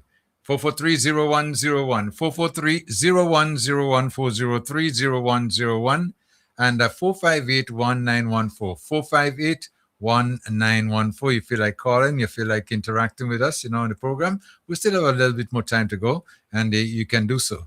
Now, a next thing that our Prime Minister said, and in the clip that I played earlier on the COI, he spoke about debate. Yeah, I invite them. Come let's talk about it. Let's try it out. We have to fight and pull weapon behind one another. Let's deal with the issues, policies. Tell us what you're going to do, how you're going to do it. You think they will ever decide to debate the Prime Minister? Who going to debate him? Not MLI. No, well, I mean, for the election reasons, I think there might be a debate between the three parties, leaders rather. Talking about DPM, we're talking about NNP and NDC. That's not normal thing that happened during this time.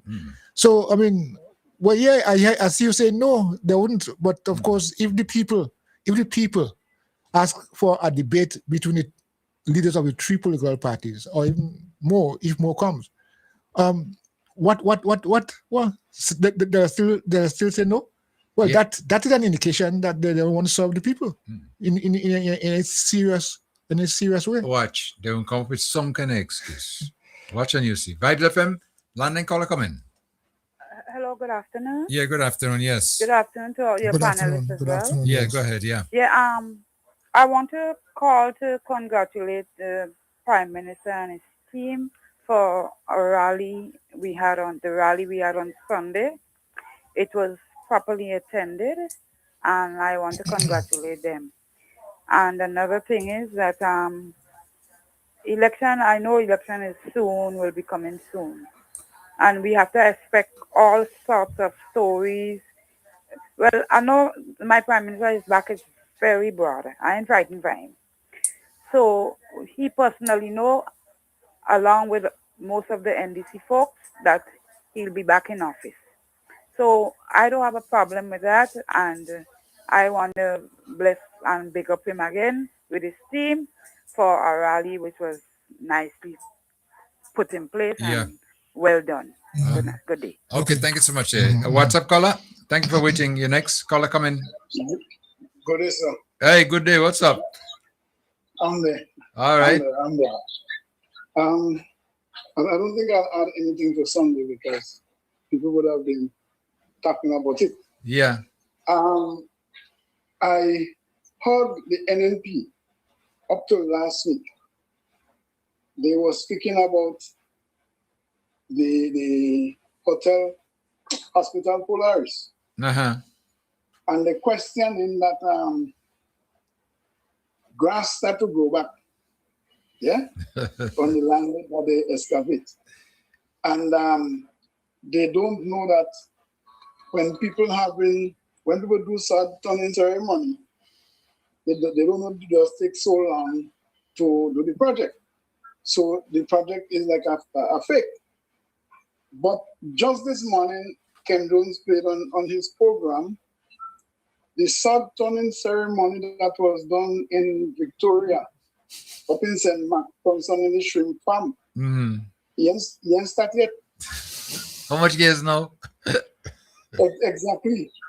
You see, these people and them, they feel that people in Grenada just forget everything. Okay? So they could say what they want and nobody will check on that. But it shows how these people are bad-minded. I would not look for any good words to say about them. They do good. They spend so much years in office. That said, NNP thought of building such a hospital, and they did not. So their thing is always a thought, always a thought. That's what they have in them. But when you look for productivity, you're not seeing it. The chicken farm also. These things, they have certain ceremony for these things. How much years? I mean, this is when I'm no shame enough. Let me leave them where they are because I think I'm giving them too much time. Yeah. Let me just touch Mr. David, please. Mr. Peter David is saying to the Grenadian people that if and when he gets into office, in 30 days, he will fix that problem in health. In 30 days, every unit in the Ministry of Health, I guess it's talking about hospital, medical centers, and those things, will be fully packed with all its facilities. So in other words, in 30 days after he assumed office, our health sector will be well taken care of, as if Mr. David will be importing medicine on his own. As far as I know, I don't know how much Grenadians know that. The OECS countries have a company that does import medicine for them. And you have to pay for yours in order to get it. Remember Dr. Mitchell did not pay for medication to that company, and after the election, that money had to be paid? I guess most Grenadians have already forgotten that. Okay?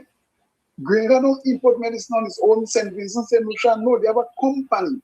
So they're buying in bulk. And every country has to pay for the quota. They feel there are people who don't know.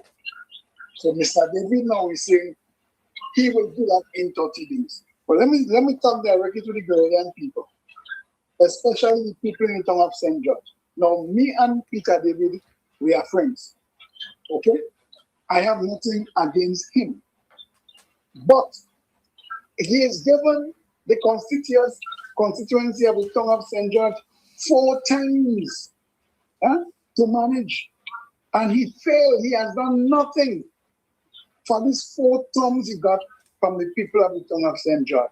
So you cannot manage one of the smallest constituencies in Grenada, but you want to manage the whole of Grenada Carry Company. How are you going to make it? You're working with a company, okay? You may have a supervisory role to play. You haven't done the job for the years you've been there. But there's a vacancy for manager and you're applying for it. Them and reading your application. The moment they see your name, they go bother with you. But see, all these guys are doing is trying to fool the Grenadian people. They battered head so bad that they missed the mark. Deacon came in office. He had to fix so much of those health facilities in Grenada. The medical centers and whatnot, they had to fix all these. Even the general hospital, they had to retrofit the kitchen where you're cooking food for the patients. They had to come and fix that and give them a modern kitchen. Healthcare is not only medicine in the hospital, even pharmacies just without medicine, without medication, Even pharmacies, they just run out. Yes. In the general hospital, I can tell you, since I know myself, I born 1961, so I had a lot of time on that. So Eric, there is never a time in any tomb in Grenada that the general hospital was fully equipped with drugs and medicine, as well as call it.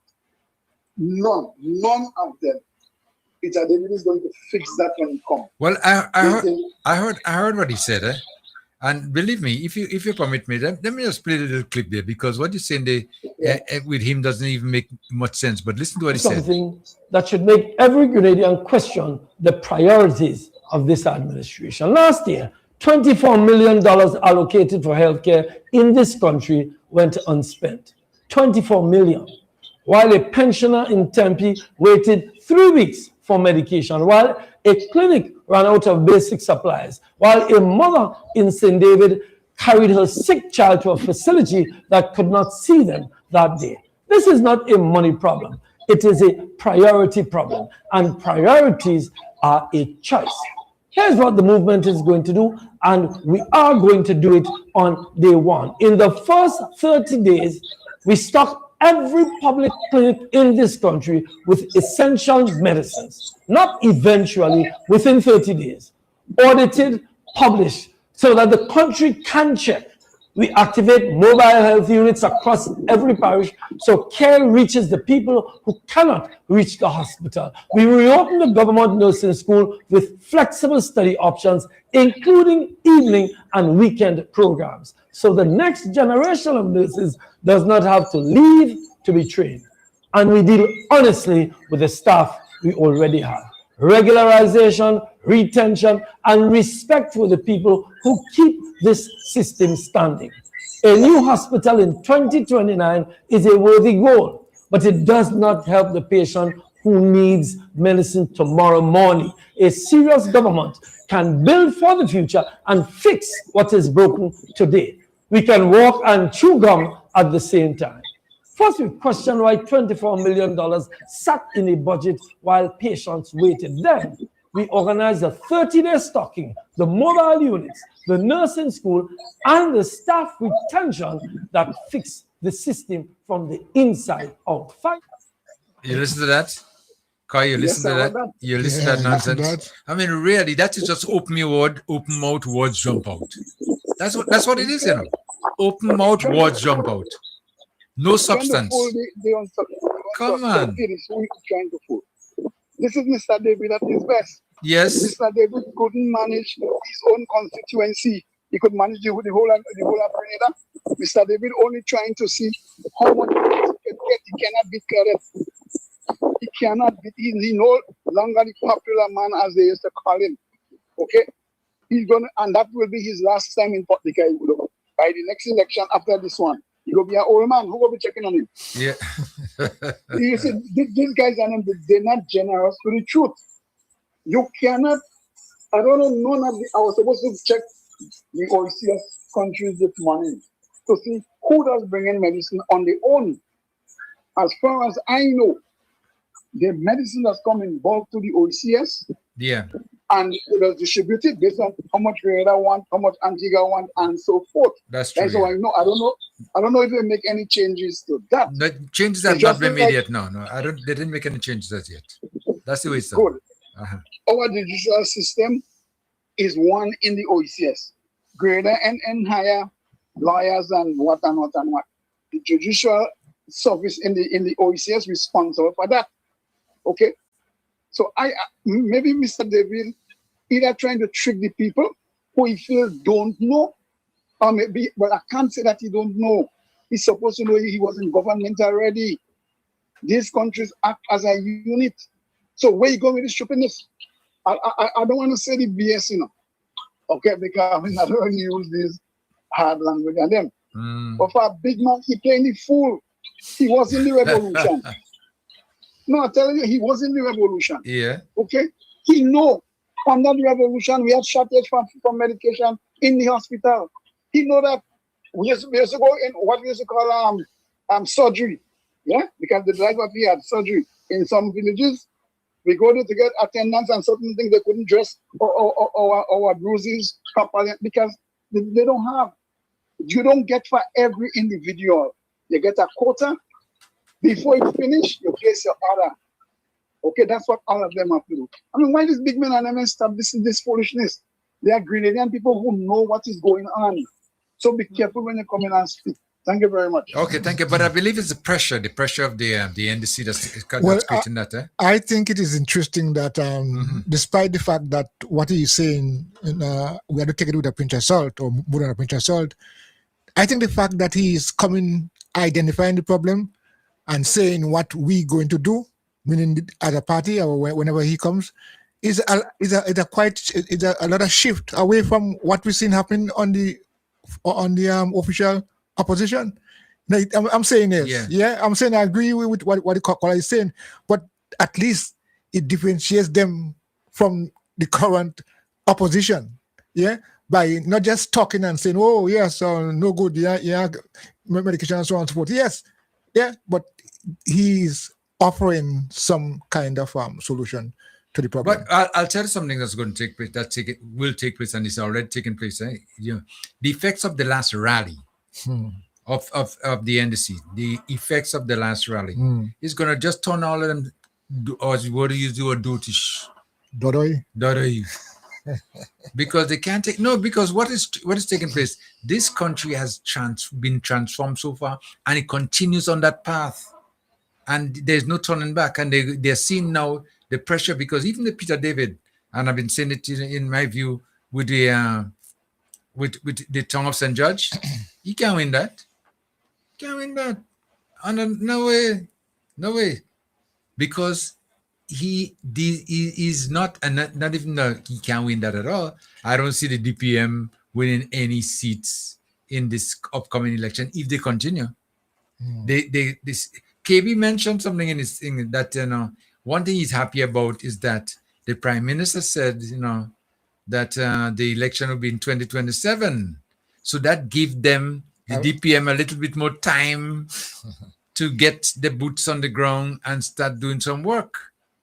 Because if it was held like tomorrow, then they would be caught to the, But the whole idea is, as it stands right now, even though they give them 2 years, you're giving the NDC 2 years, 2 more years to go? Joke you're making. You ain't seen them. You know when you say sometimes you're racing and you just see, you leave the dust behind, man. Yeah. And you leave them in there. That's what's going to happen. So it's very obvious, that you're going to be hearing stuff like this from all angles. I mean, I heard it. I listened to it. I said, "Well, them guys have been forced to say something," and saying something is one, but what is saying is it a sensible thing? Does it make sense? Is it true? No. How can it be when we live through this? We didn't just born yesterday and come here now.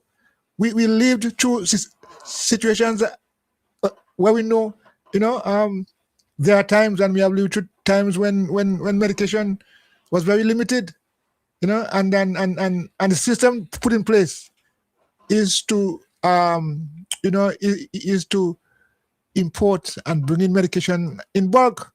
Can't want to just buy a 100 pills, 100 pieces. What if you remember, even too, I talked to medication, when this government took office, there was very little medication. As a matter of fact, I think there was some kind of issue where some monies was not paid, so something of the nature, so Yeah, they couldn't yeah, reorder, yeah, whatever. yeah. So they had to wait and get that up to date before they could go back into the regular process of the way it's done.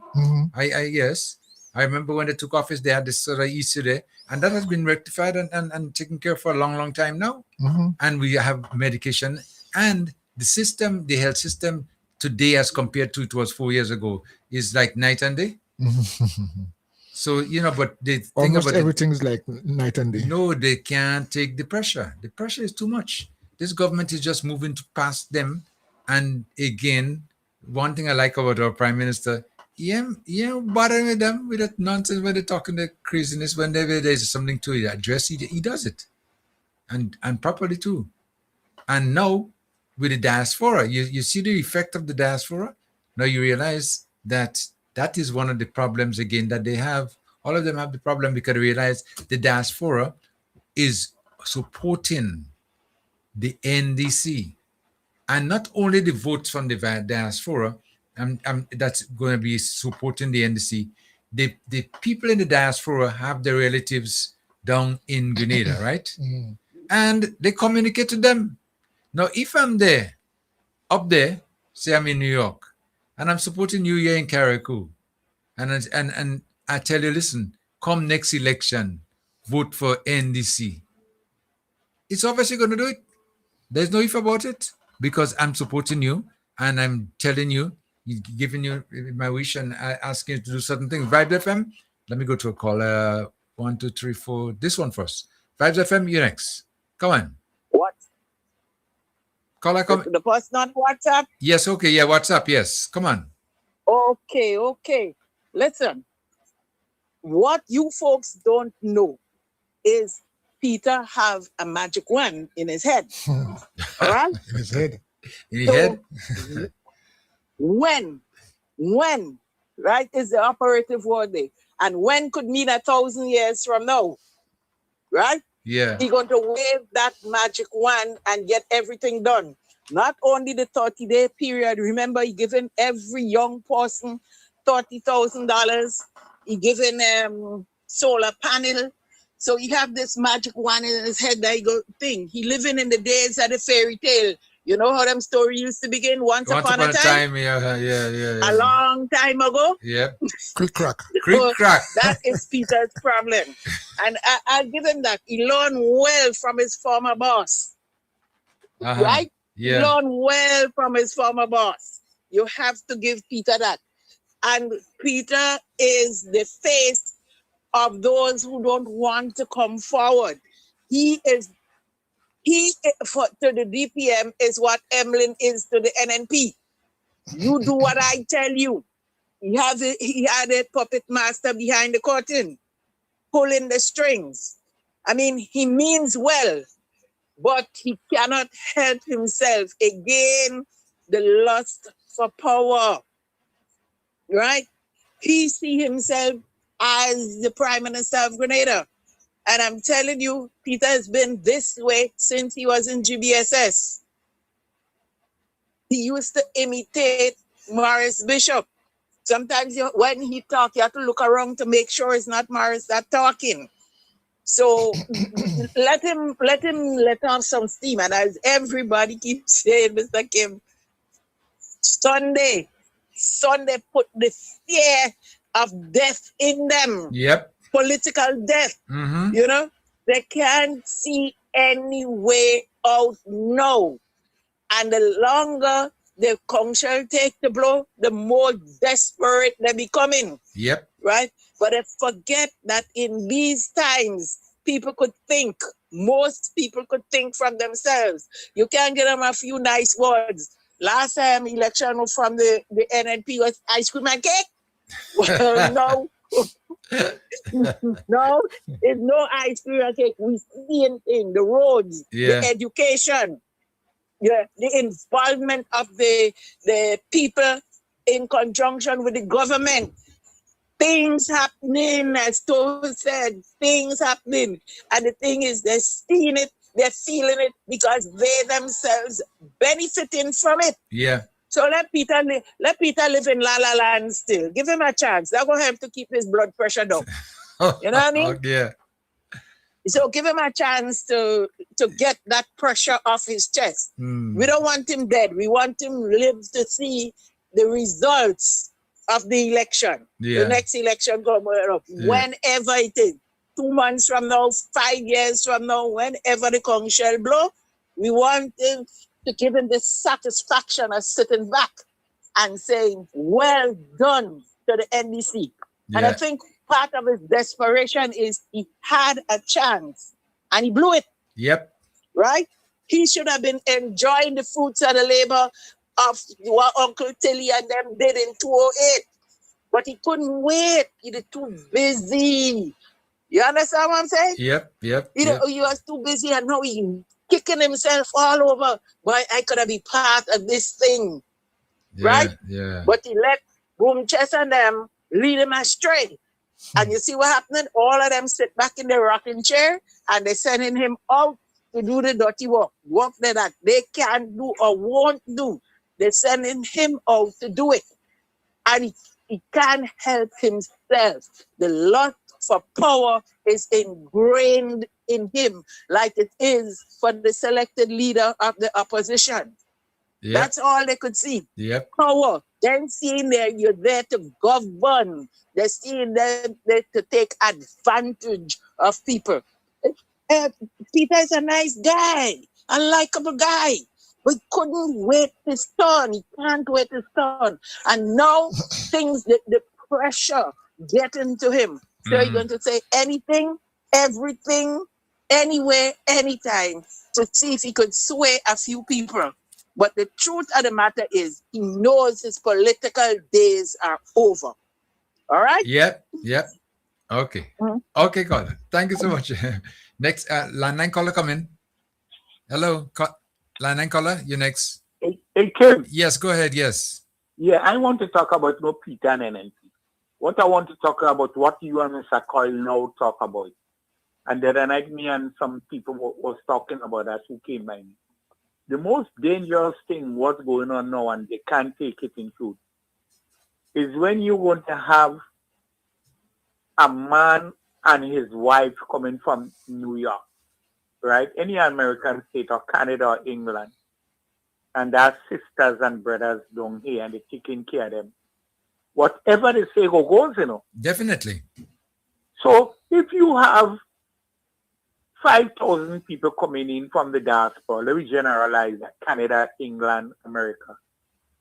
You know what's going to happen there?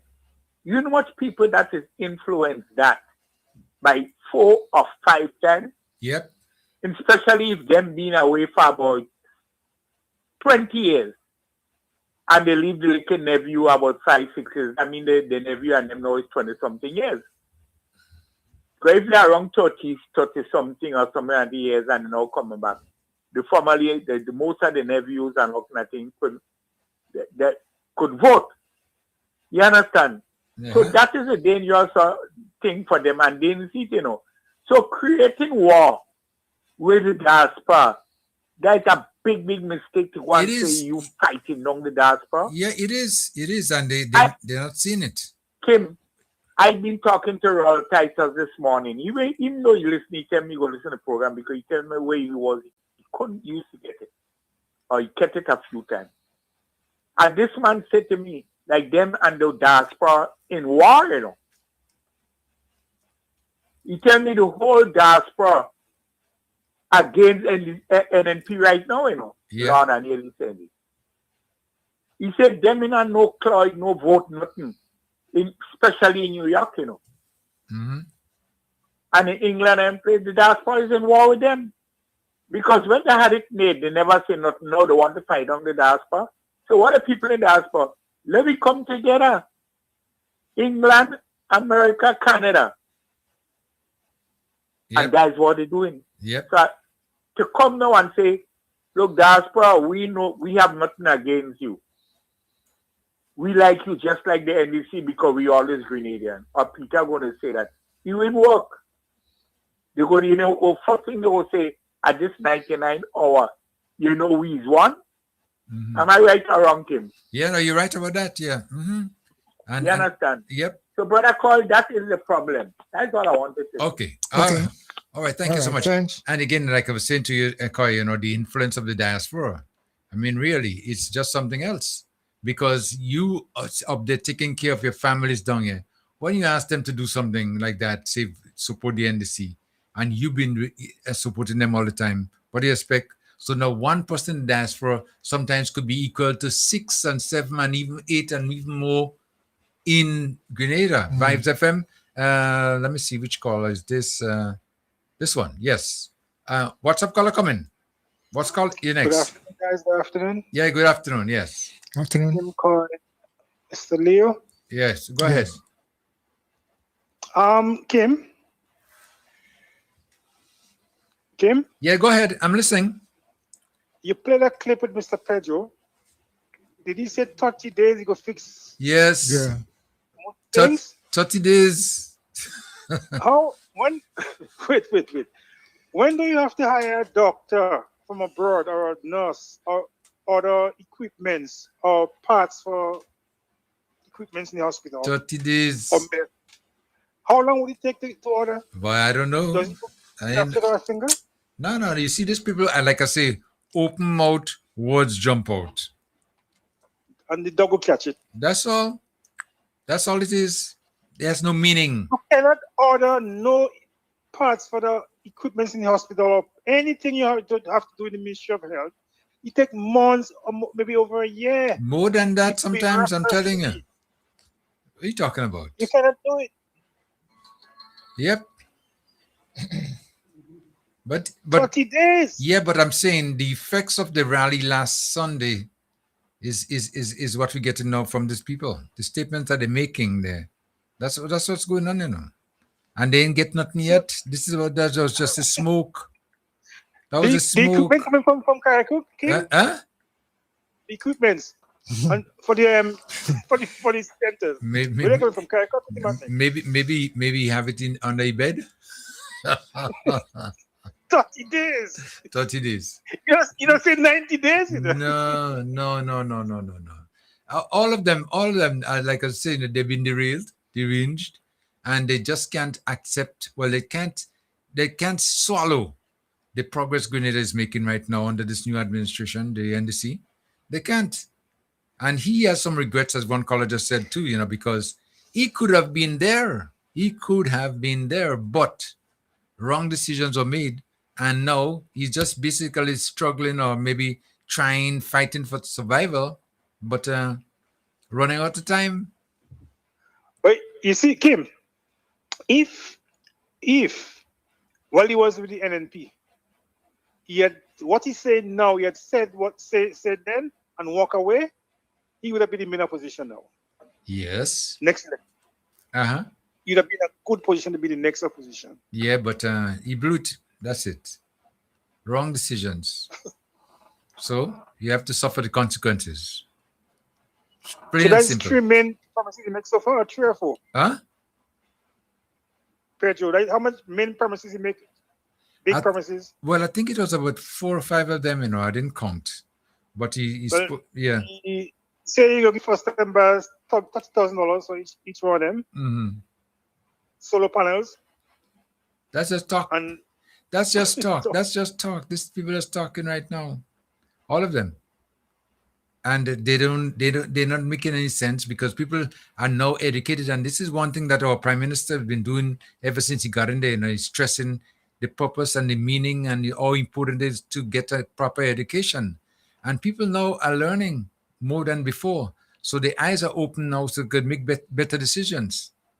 Simple like that. Doesn't go anywhere. Wow. Watch on And your. did any Prime Minister say you'll have a press conference on Wednesday? I didn't know if it was Wednesday, but I know he said very soon. Yeah, next Wednesday. He said that yesterday on, is it 95 FM? Okay, well, is that Power FM? Okay, I didn't remember the exact date, Yeah, he said that yesterday. but I know very soon. Wednesday, you have a press conference about to address the oil issue. Okay, right. Okay, so we can look forward to that because he's going to tell it like it is.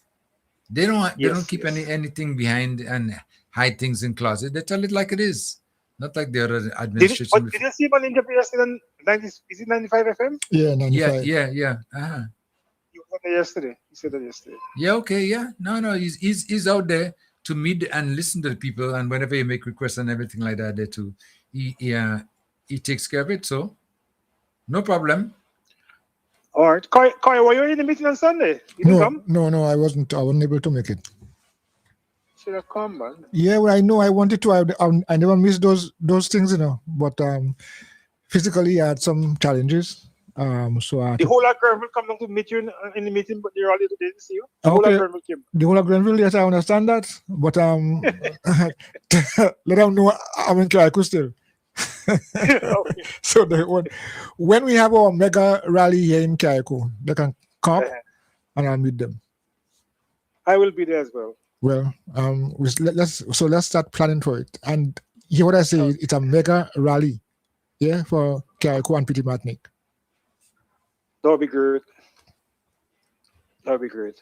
All right, all the best. All right, take care. Man. Okay, Take care. Thanks for calling. Okay, yes. 443-0101, 443-0101, and 403-0101, and 458-1914. Now, one thing that I observed too, and I believe is sinking in that the Prime Minister now is not busy to call the election. He's taking his time. And that's eating them up because they're eager, they want power. They want to get in there now, as soon as possible. And the thing about it is that this Prime Minister is not concerned about power. He's concerned about delivering service to the people. Service is what is important. That's what it is. He's not, because he could call an election tomorrow, yes, and win. But it's not interested in power.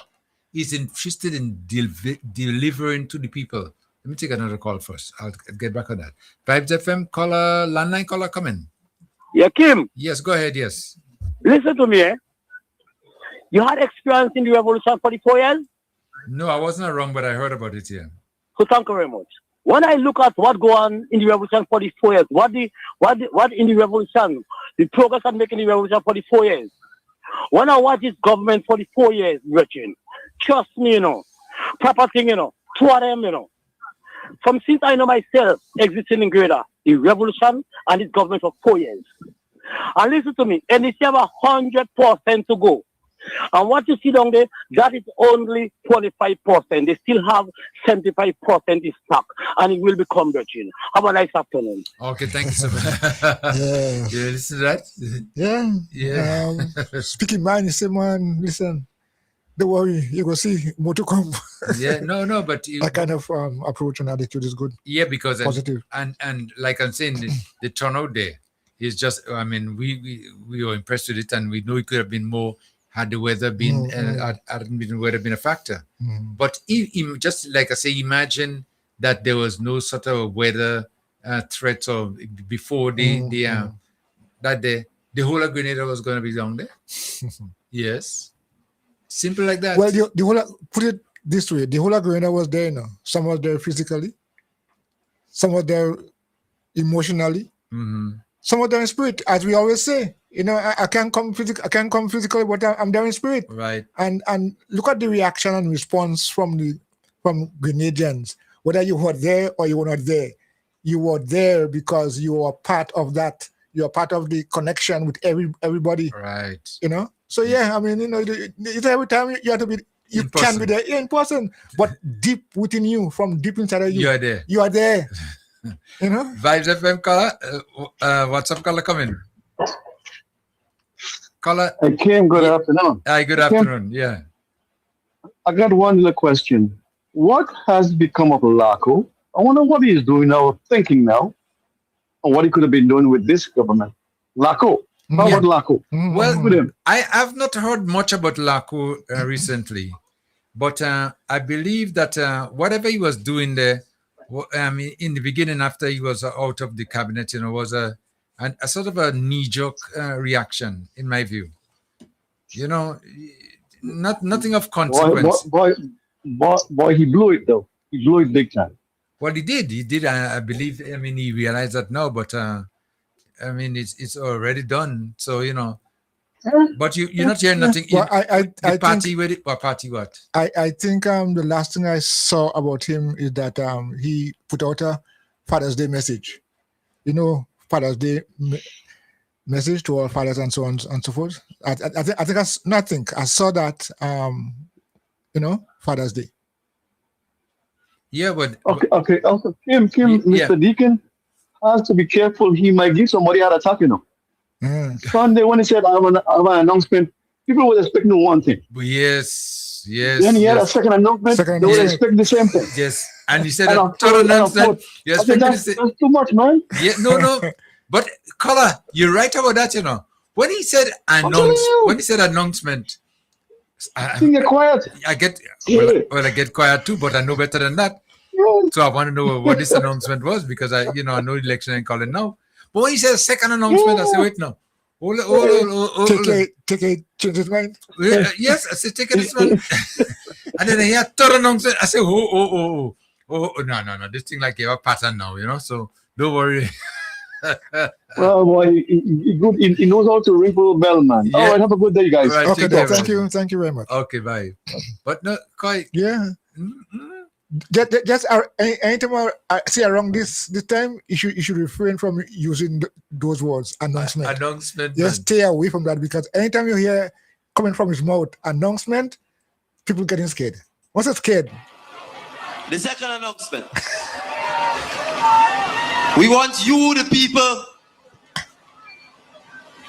people, to write the manifesto for the National Democratic Congress in the next election. All right, that was the second announcement. Yes. Okay, Vibe FM Landline caller come in. Good afternoon, Kim. Yes, good afternoon. Yes. How is everybody doing? Okay, all right. Kim, that rally was like a movie. Like I still seeing it in my eye. It was like a movie. And by the next election, all them green man go and them turning right. Mark my word. By the time the next election, all these green mangoes and then turning right, Kim. That's all I have to say. Have a blessed evening. Okay, thank you so much. 4430101, 4430101, and 4030101. These announcements, man. I'm telling you, you know. Just stay away from the word announcement. Yeah, because it's bringing a lot of chills. Pressure. People blood pressure would go up. Next caller, landline caller coming first. WhatsApp caller Zolan. Landline caller coming. Good morning, sir. Hey, good morning. Yeah, good morning. Good morning. Comrade Kai, Comrade Leo, and Comrade Kim. Yes, man. Yes, my brother. Good to hear you all guys again. I mean, yeah. you all boost the nation whenever your program is on. Yeah, man. Thank you. First of all, I want to start with Sun. And we're still missing the point Sunday. The rally was in Montrouge, right? Yeah. But there was also, to be honest, there were about 5,000 people in Command Park. Yeah, I heard that. There was another 3,000 people by IGA in the mall. Kentucky had about 2,000 people.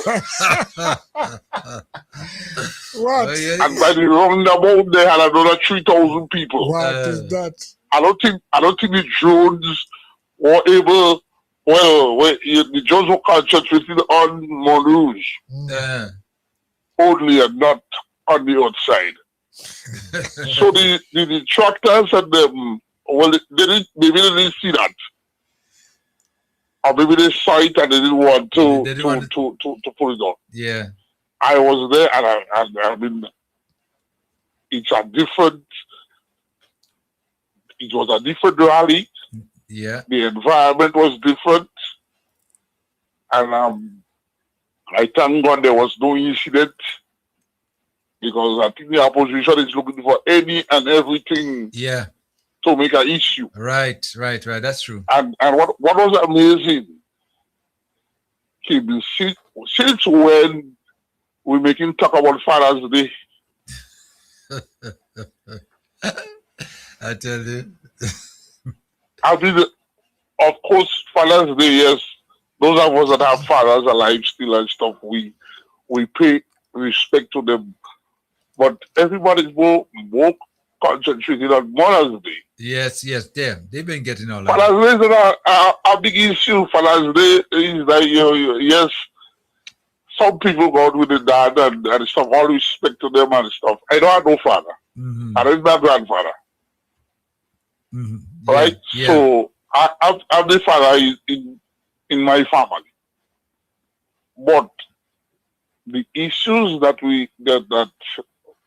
opposition people are making is irrelevant. I also want to speak about that lady yesterday with the ministers. The ministers, my advice to them is just guard yourself. And one advice I want to have to give to them now, we stop and speak to people on the phone. You want to speak to the minister, find the office, go there. The ministers should ask the security or the secretary to let all phones stay with them on the desk. Right. And come into the office and speak to me. Don't talk to nobody on phone again, because we could see that the whole thing was a setup. Yes, it was. This whole thing was a setup. The woman is not a dunce woman. She tried, although she used certain words that we don't have in our vocabulary dictionary. But she tried, but you could see that she was advised what to say and when to say that. When the questions became too hard for us, she began to cry. Right. But the ministers, because remember, the former Prime Minister and his people will come for the thing by any means necessary. So they will set up people to try to come and distract and get information. Well, as I say, 1 minute was the horse, 1 minute was donkey, 1 minute was and all sorts of things. And they try to distract. But you know, what I'm happy about, and people keep missing that point. 2 points they missing. The Prime Minister, although he's a corporate lawyer, he's a very intelligent lawyer. And I have a lot of confidence, and a lot of people in Grenada have confidence in him. I remember in 2022, before the election, he told the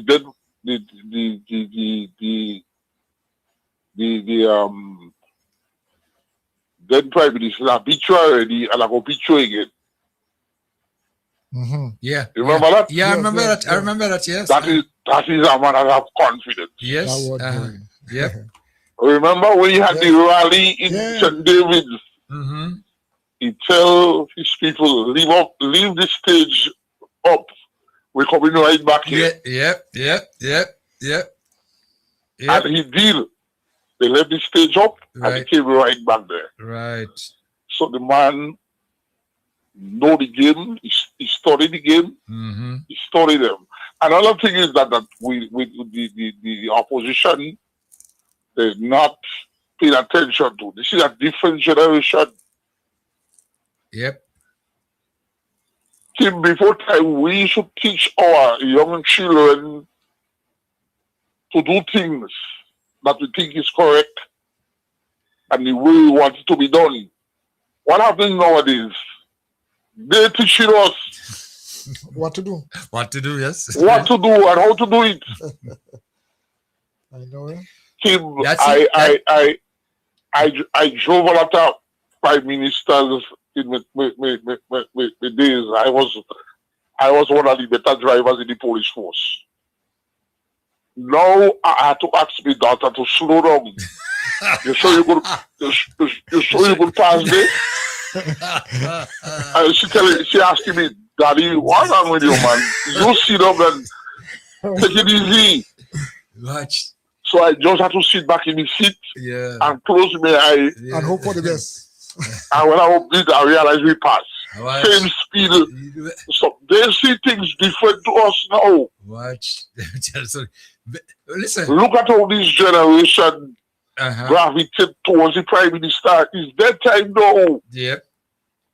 And the Bible tells us that, a time and a place for everything.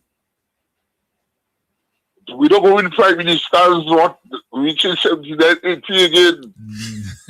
I mean, Peter is my friend, and he close, he didn't 70s going up, so I don't know how he will make it.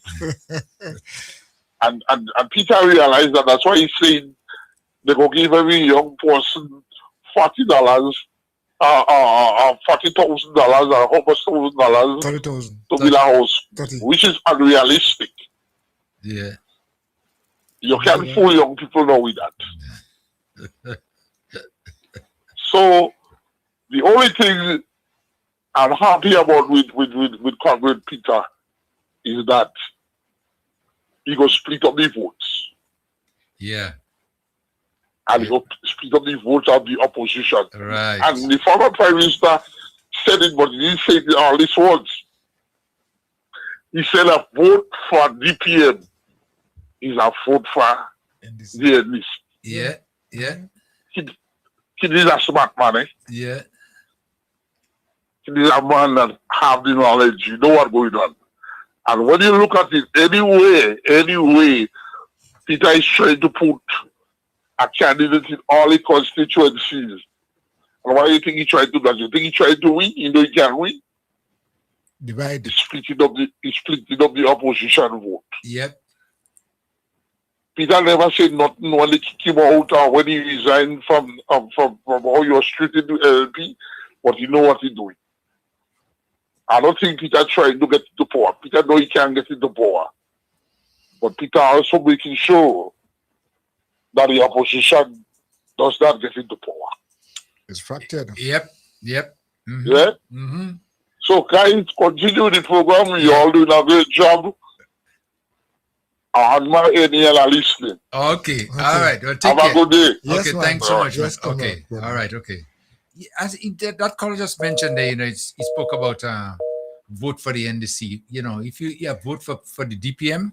I vote for the NDC because it would divide the votes for the And that's NP. and that's what's going to make it even easier for the NDC to just walk past them. Vote for any other party is a vote for the NDC.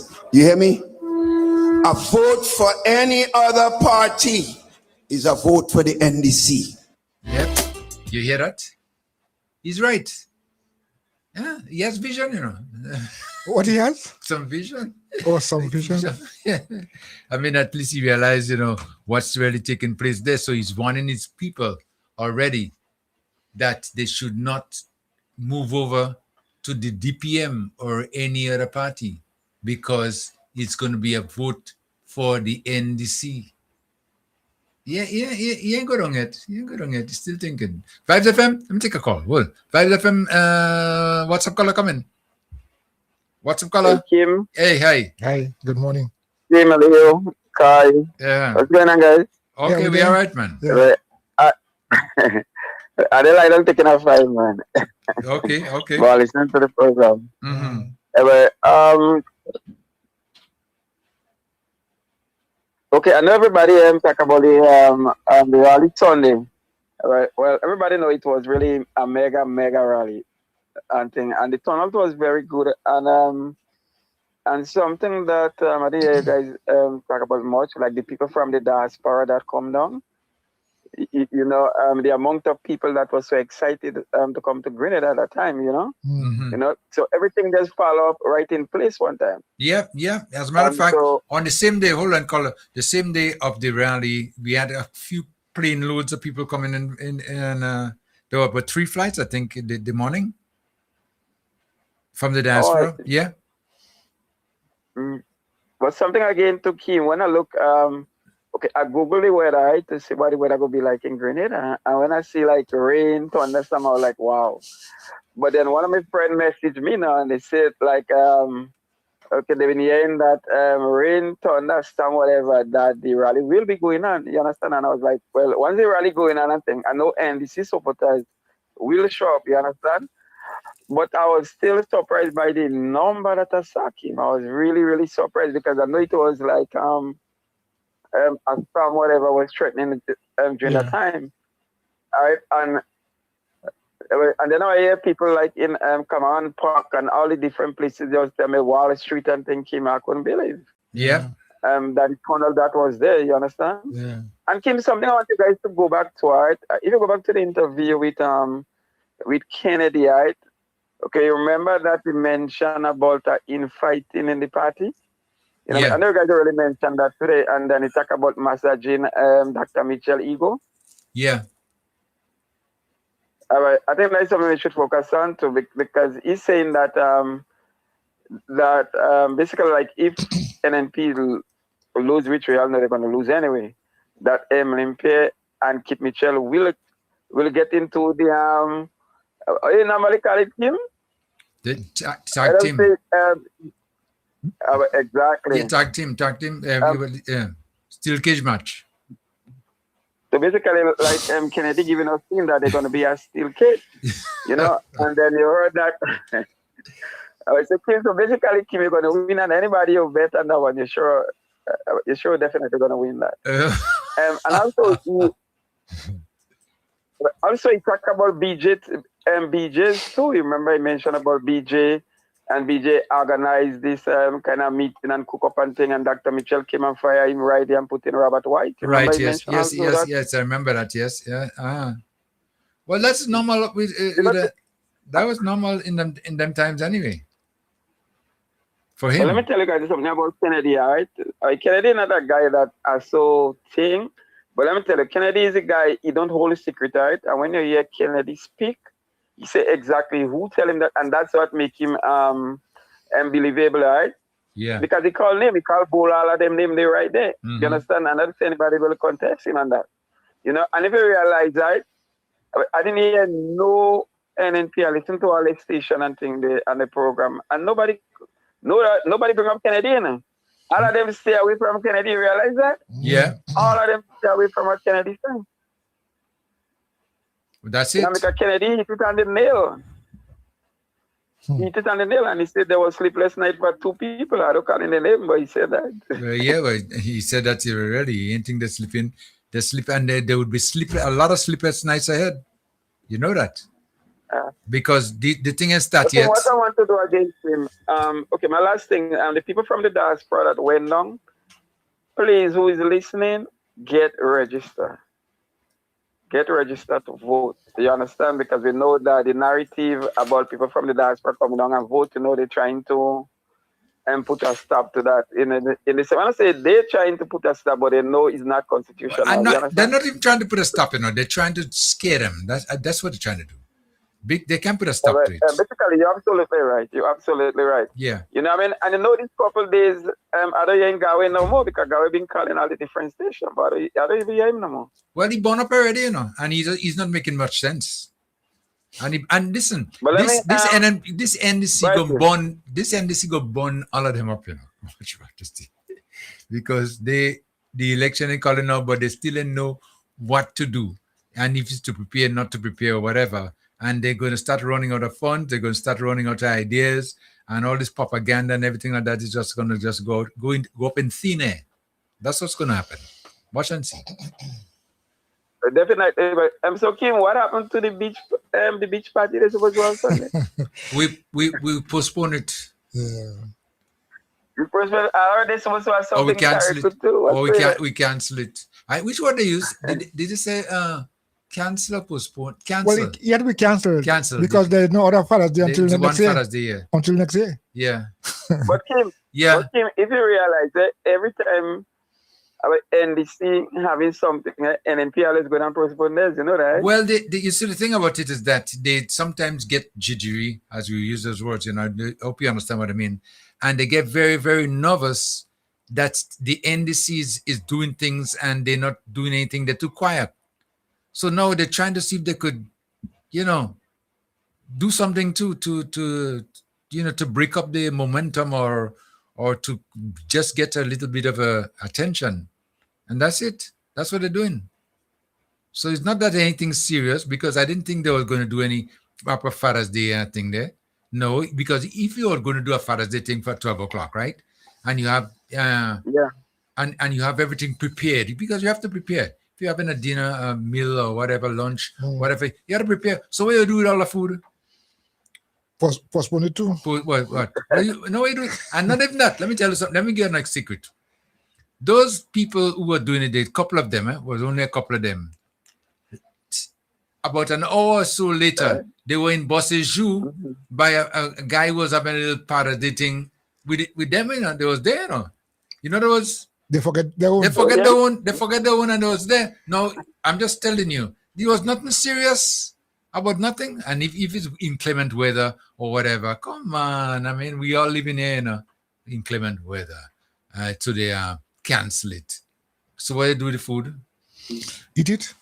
Where? And nobody was there. Share it with the people, man. Bring it around the senior citizens. Mokim, for everybody. Mokim, you know they was saying, right? Before the rally, you know they was saying, tell the Prime Minister to call election. We ready? Ready? We have all we 15. They ready? And now, NDC telling them, well, why don't call a rally? They can't call a rally. Watch, let me tell you something. The last time they had a meeting in Karakou. Yeah. No, the last time they had a meeting in Karakou was inside Lorena, you know. A little. Yes, yes. and they can't call no rally. You joking? Ago. The rally go boss? Yeah. And the last rally that they had in I remember, you know, where they had to go the same time Gwagiti had a bingo in the stadium there. Oh, the bingo. Yeah. Bingo bus, the rally bus. I'll let and this full the crowd in Bossejou in the face.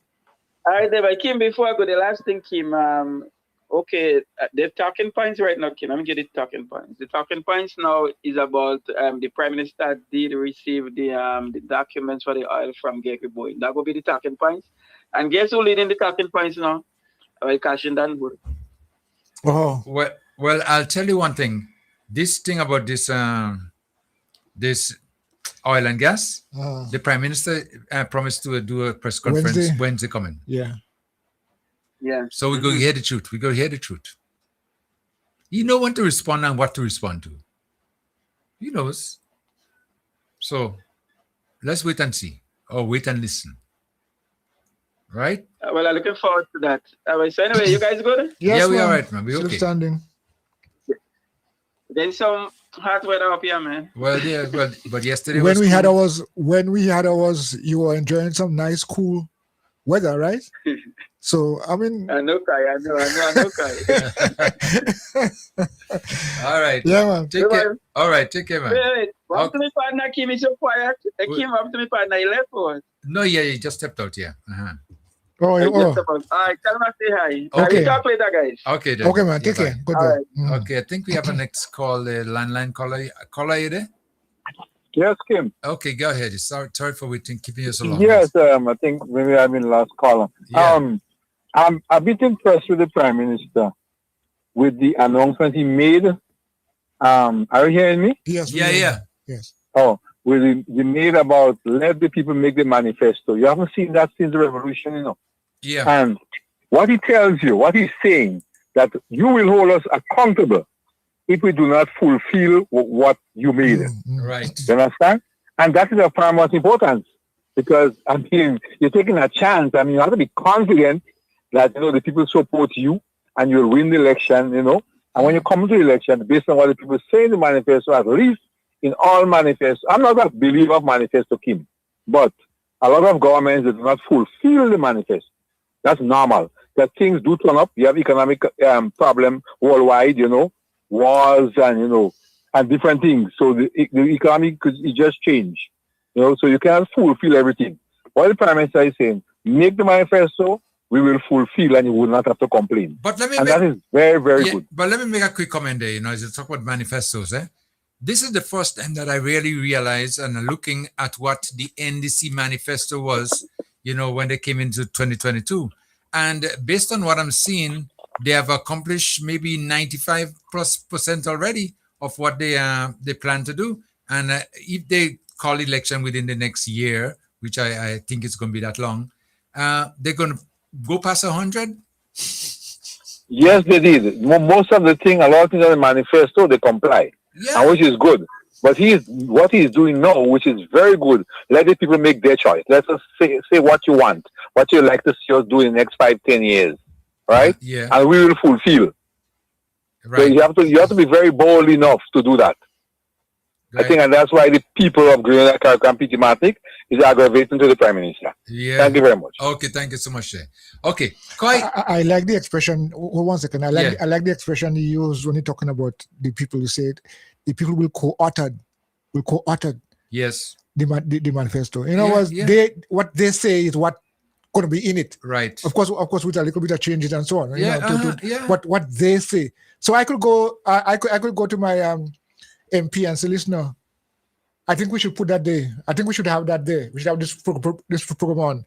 Yeah, I mean, I could make recommendation that would develop Right. and not just say it, but it could be documented. Right.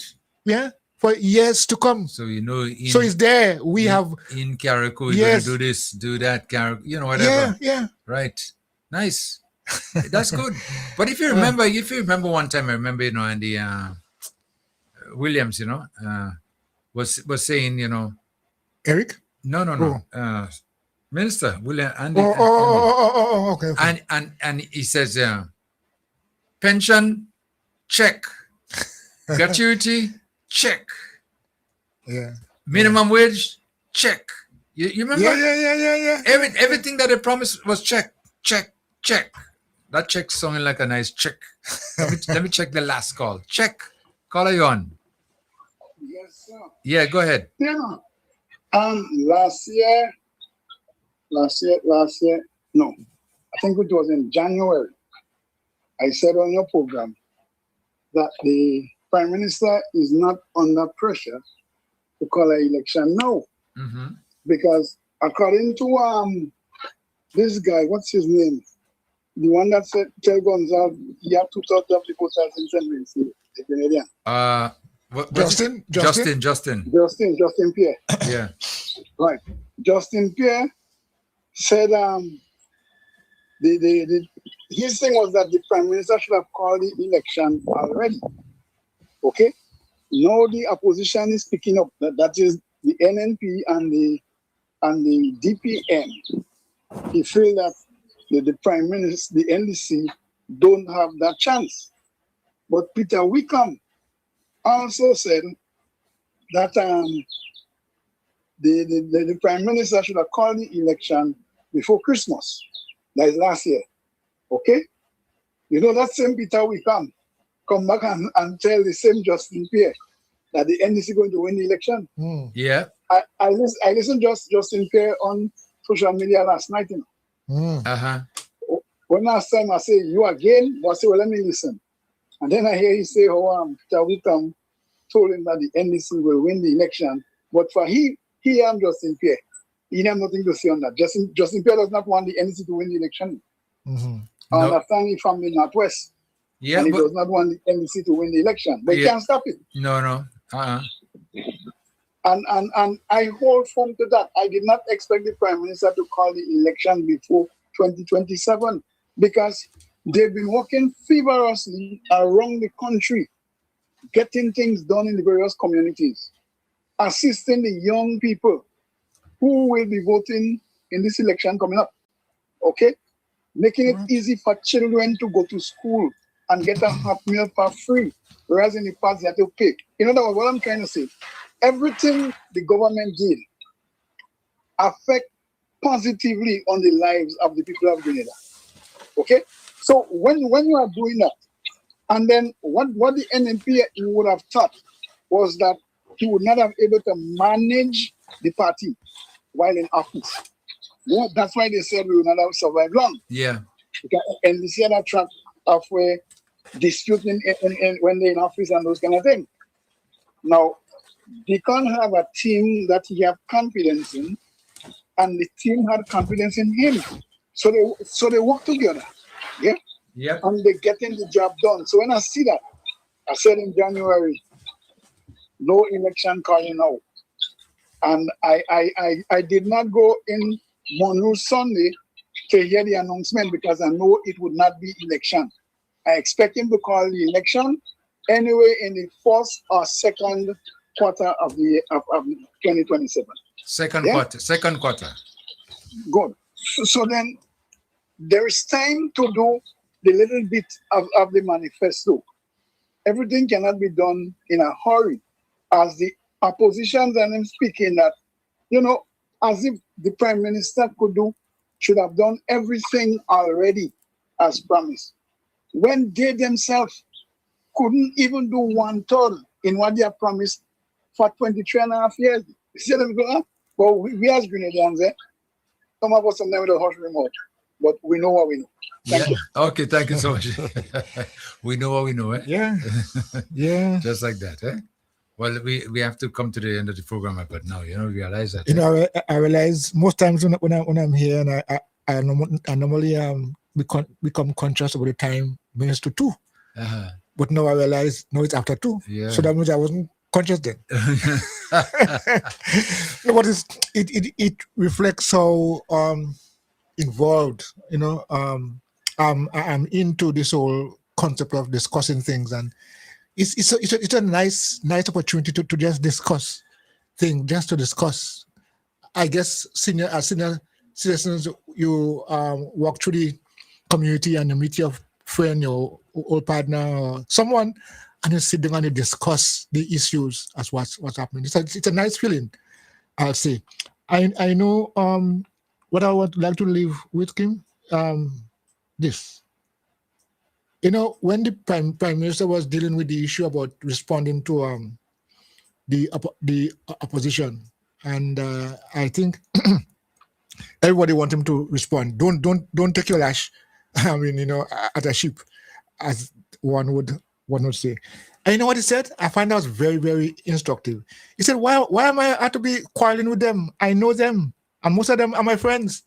Yeah. We do not know that we are enemies. Yeah. You go your way, I go my way. No, we are Grenadians, and some of us are friends. So even though we have a disagreement or you don't agree with some kind of thing, come, let's debate it, because that is the level where we are. Right. But the thing is, what I like about that part, we are friends. Yeah. We are friends. Yes. Why are you going around saying bad things about you? Yeah. Or negative things about you? We are friends. Let's look out for each other. And the last thing I want to leave with those words, I remember the Prime Minister saying one time, greatness is in all of us. Greatness is in every one of us. And I believe that. You know why? Look at how he spoke with confidence.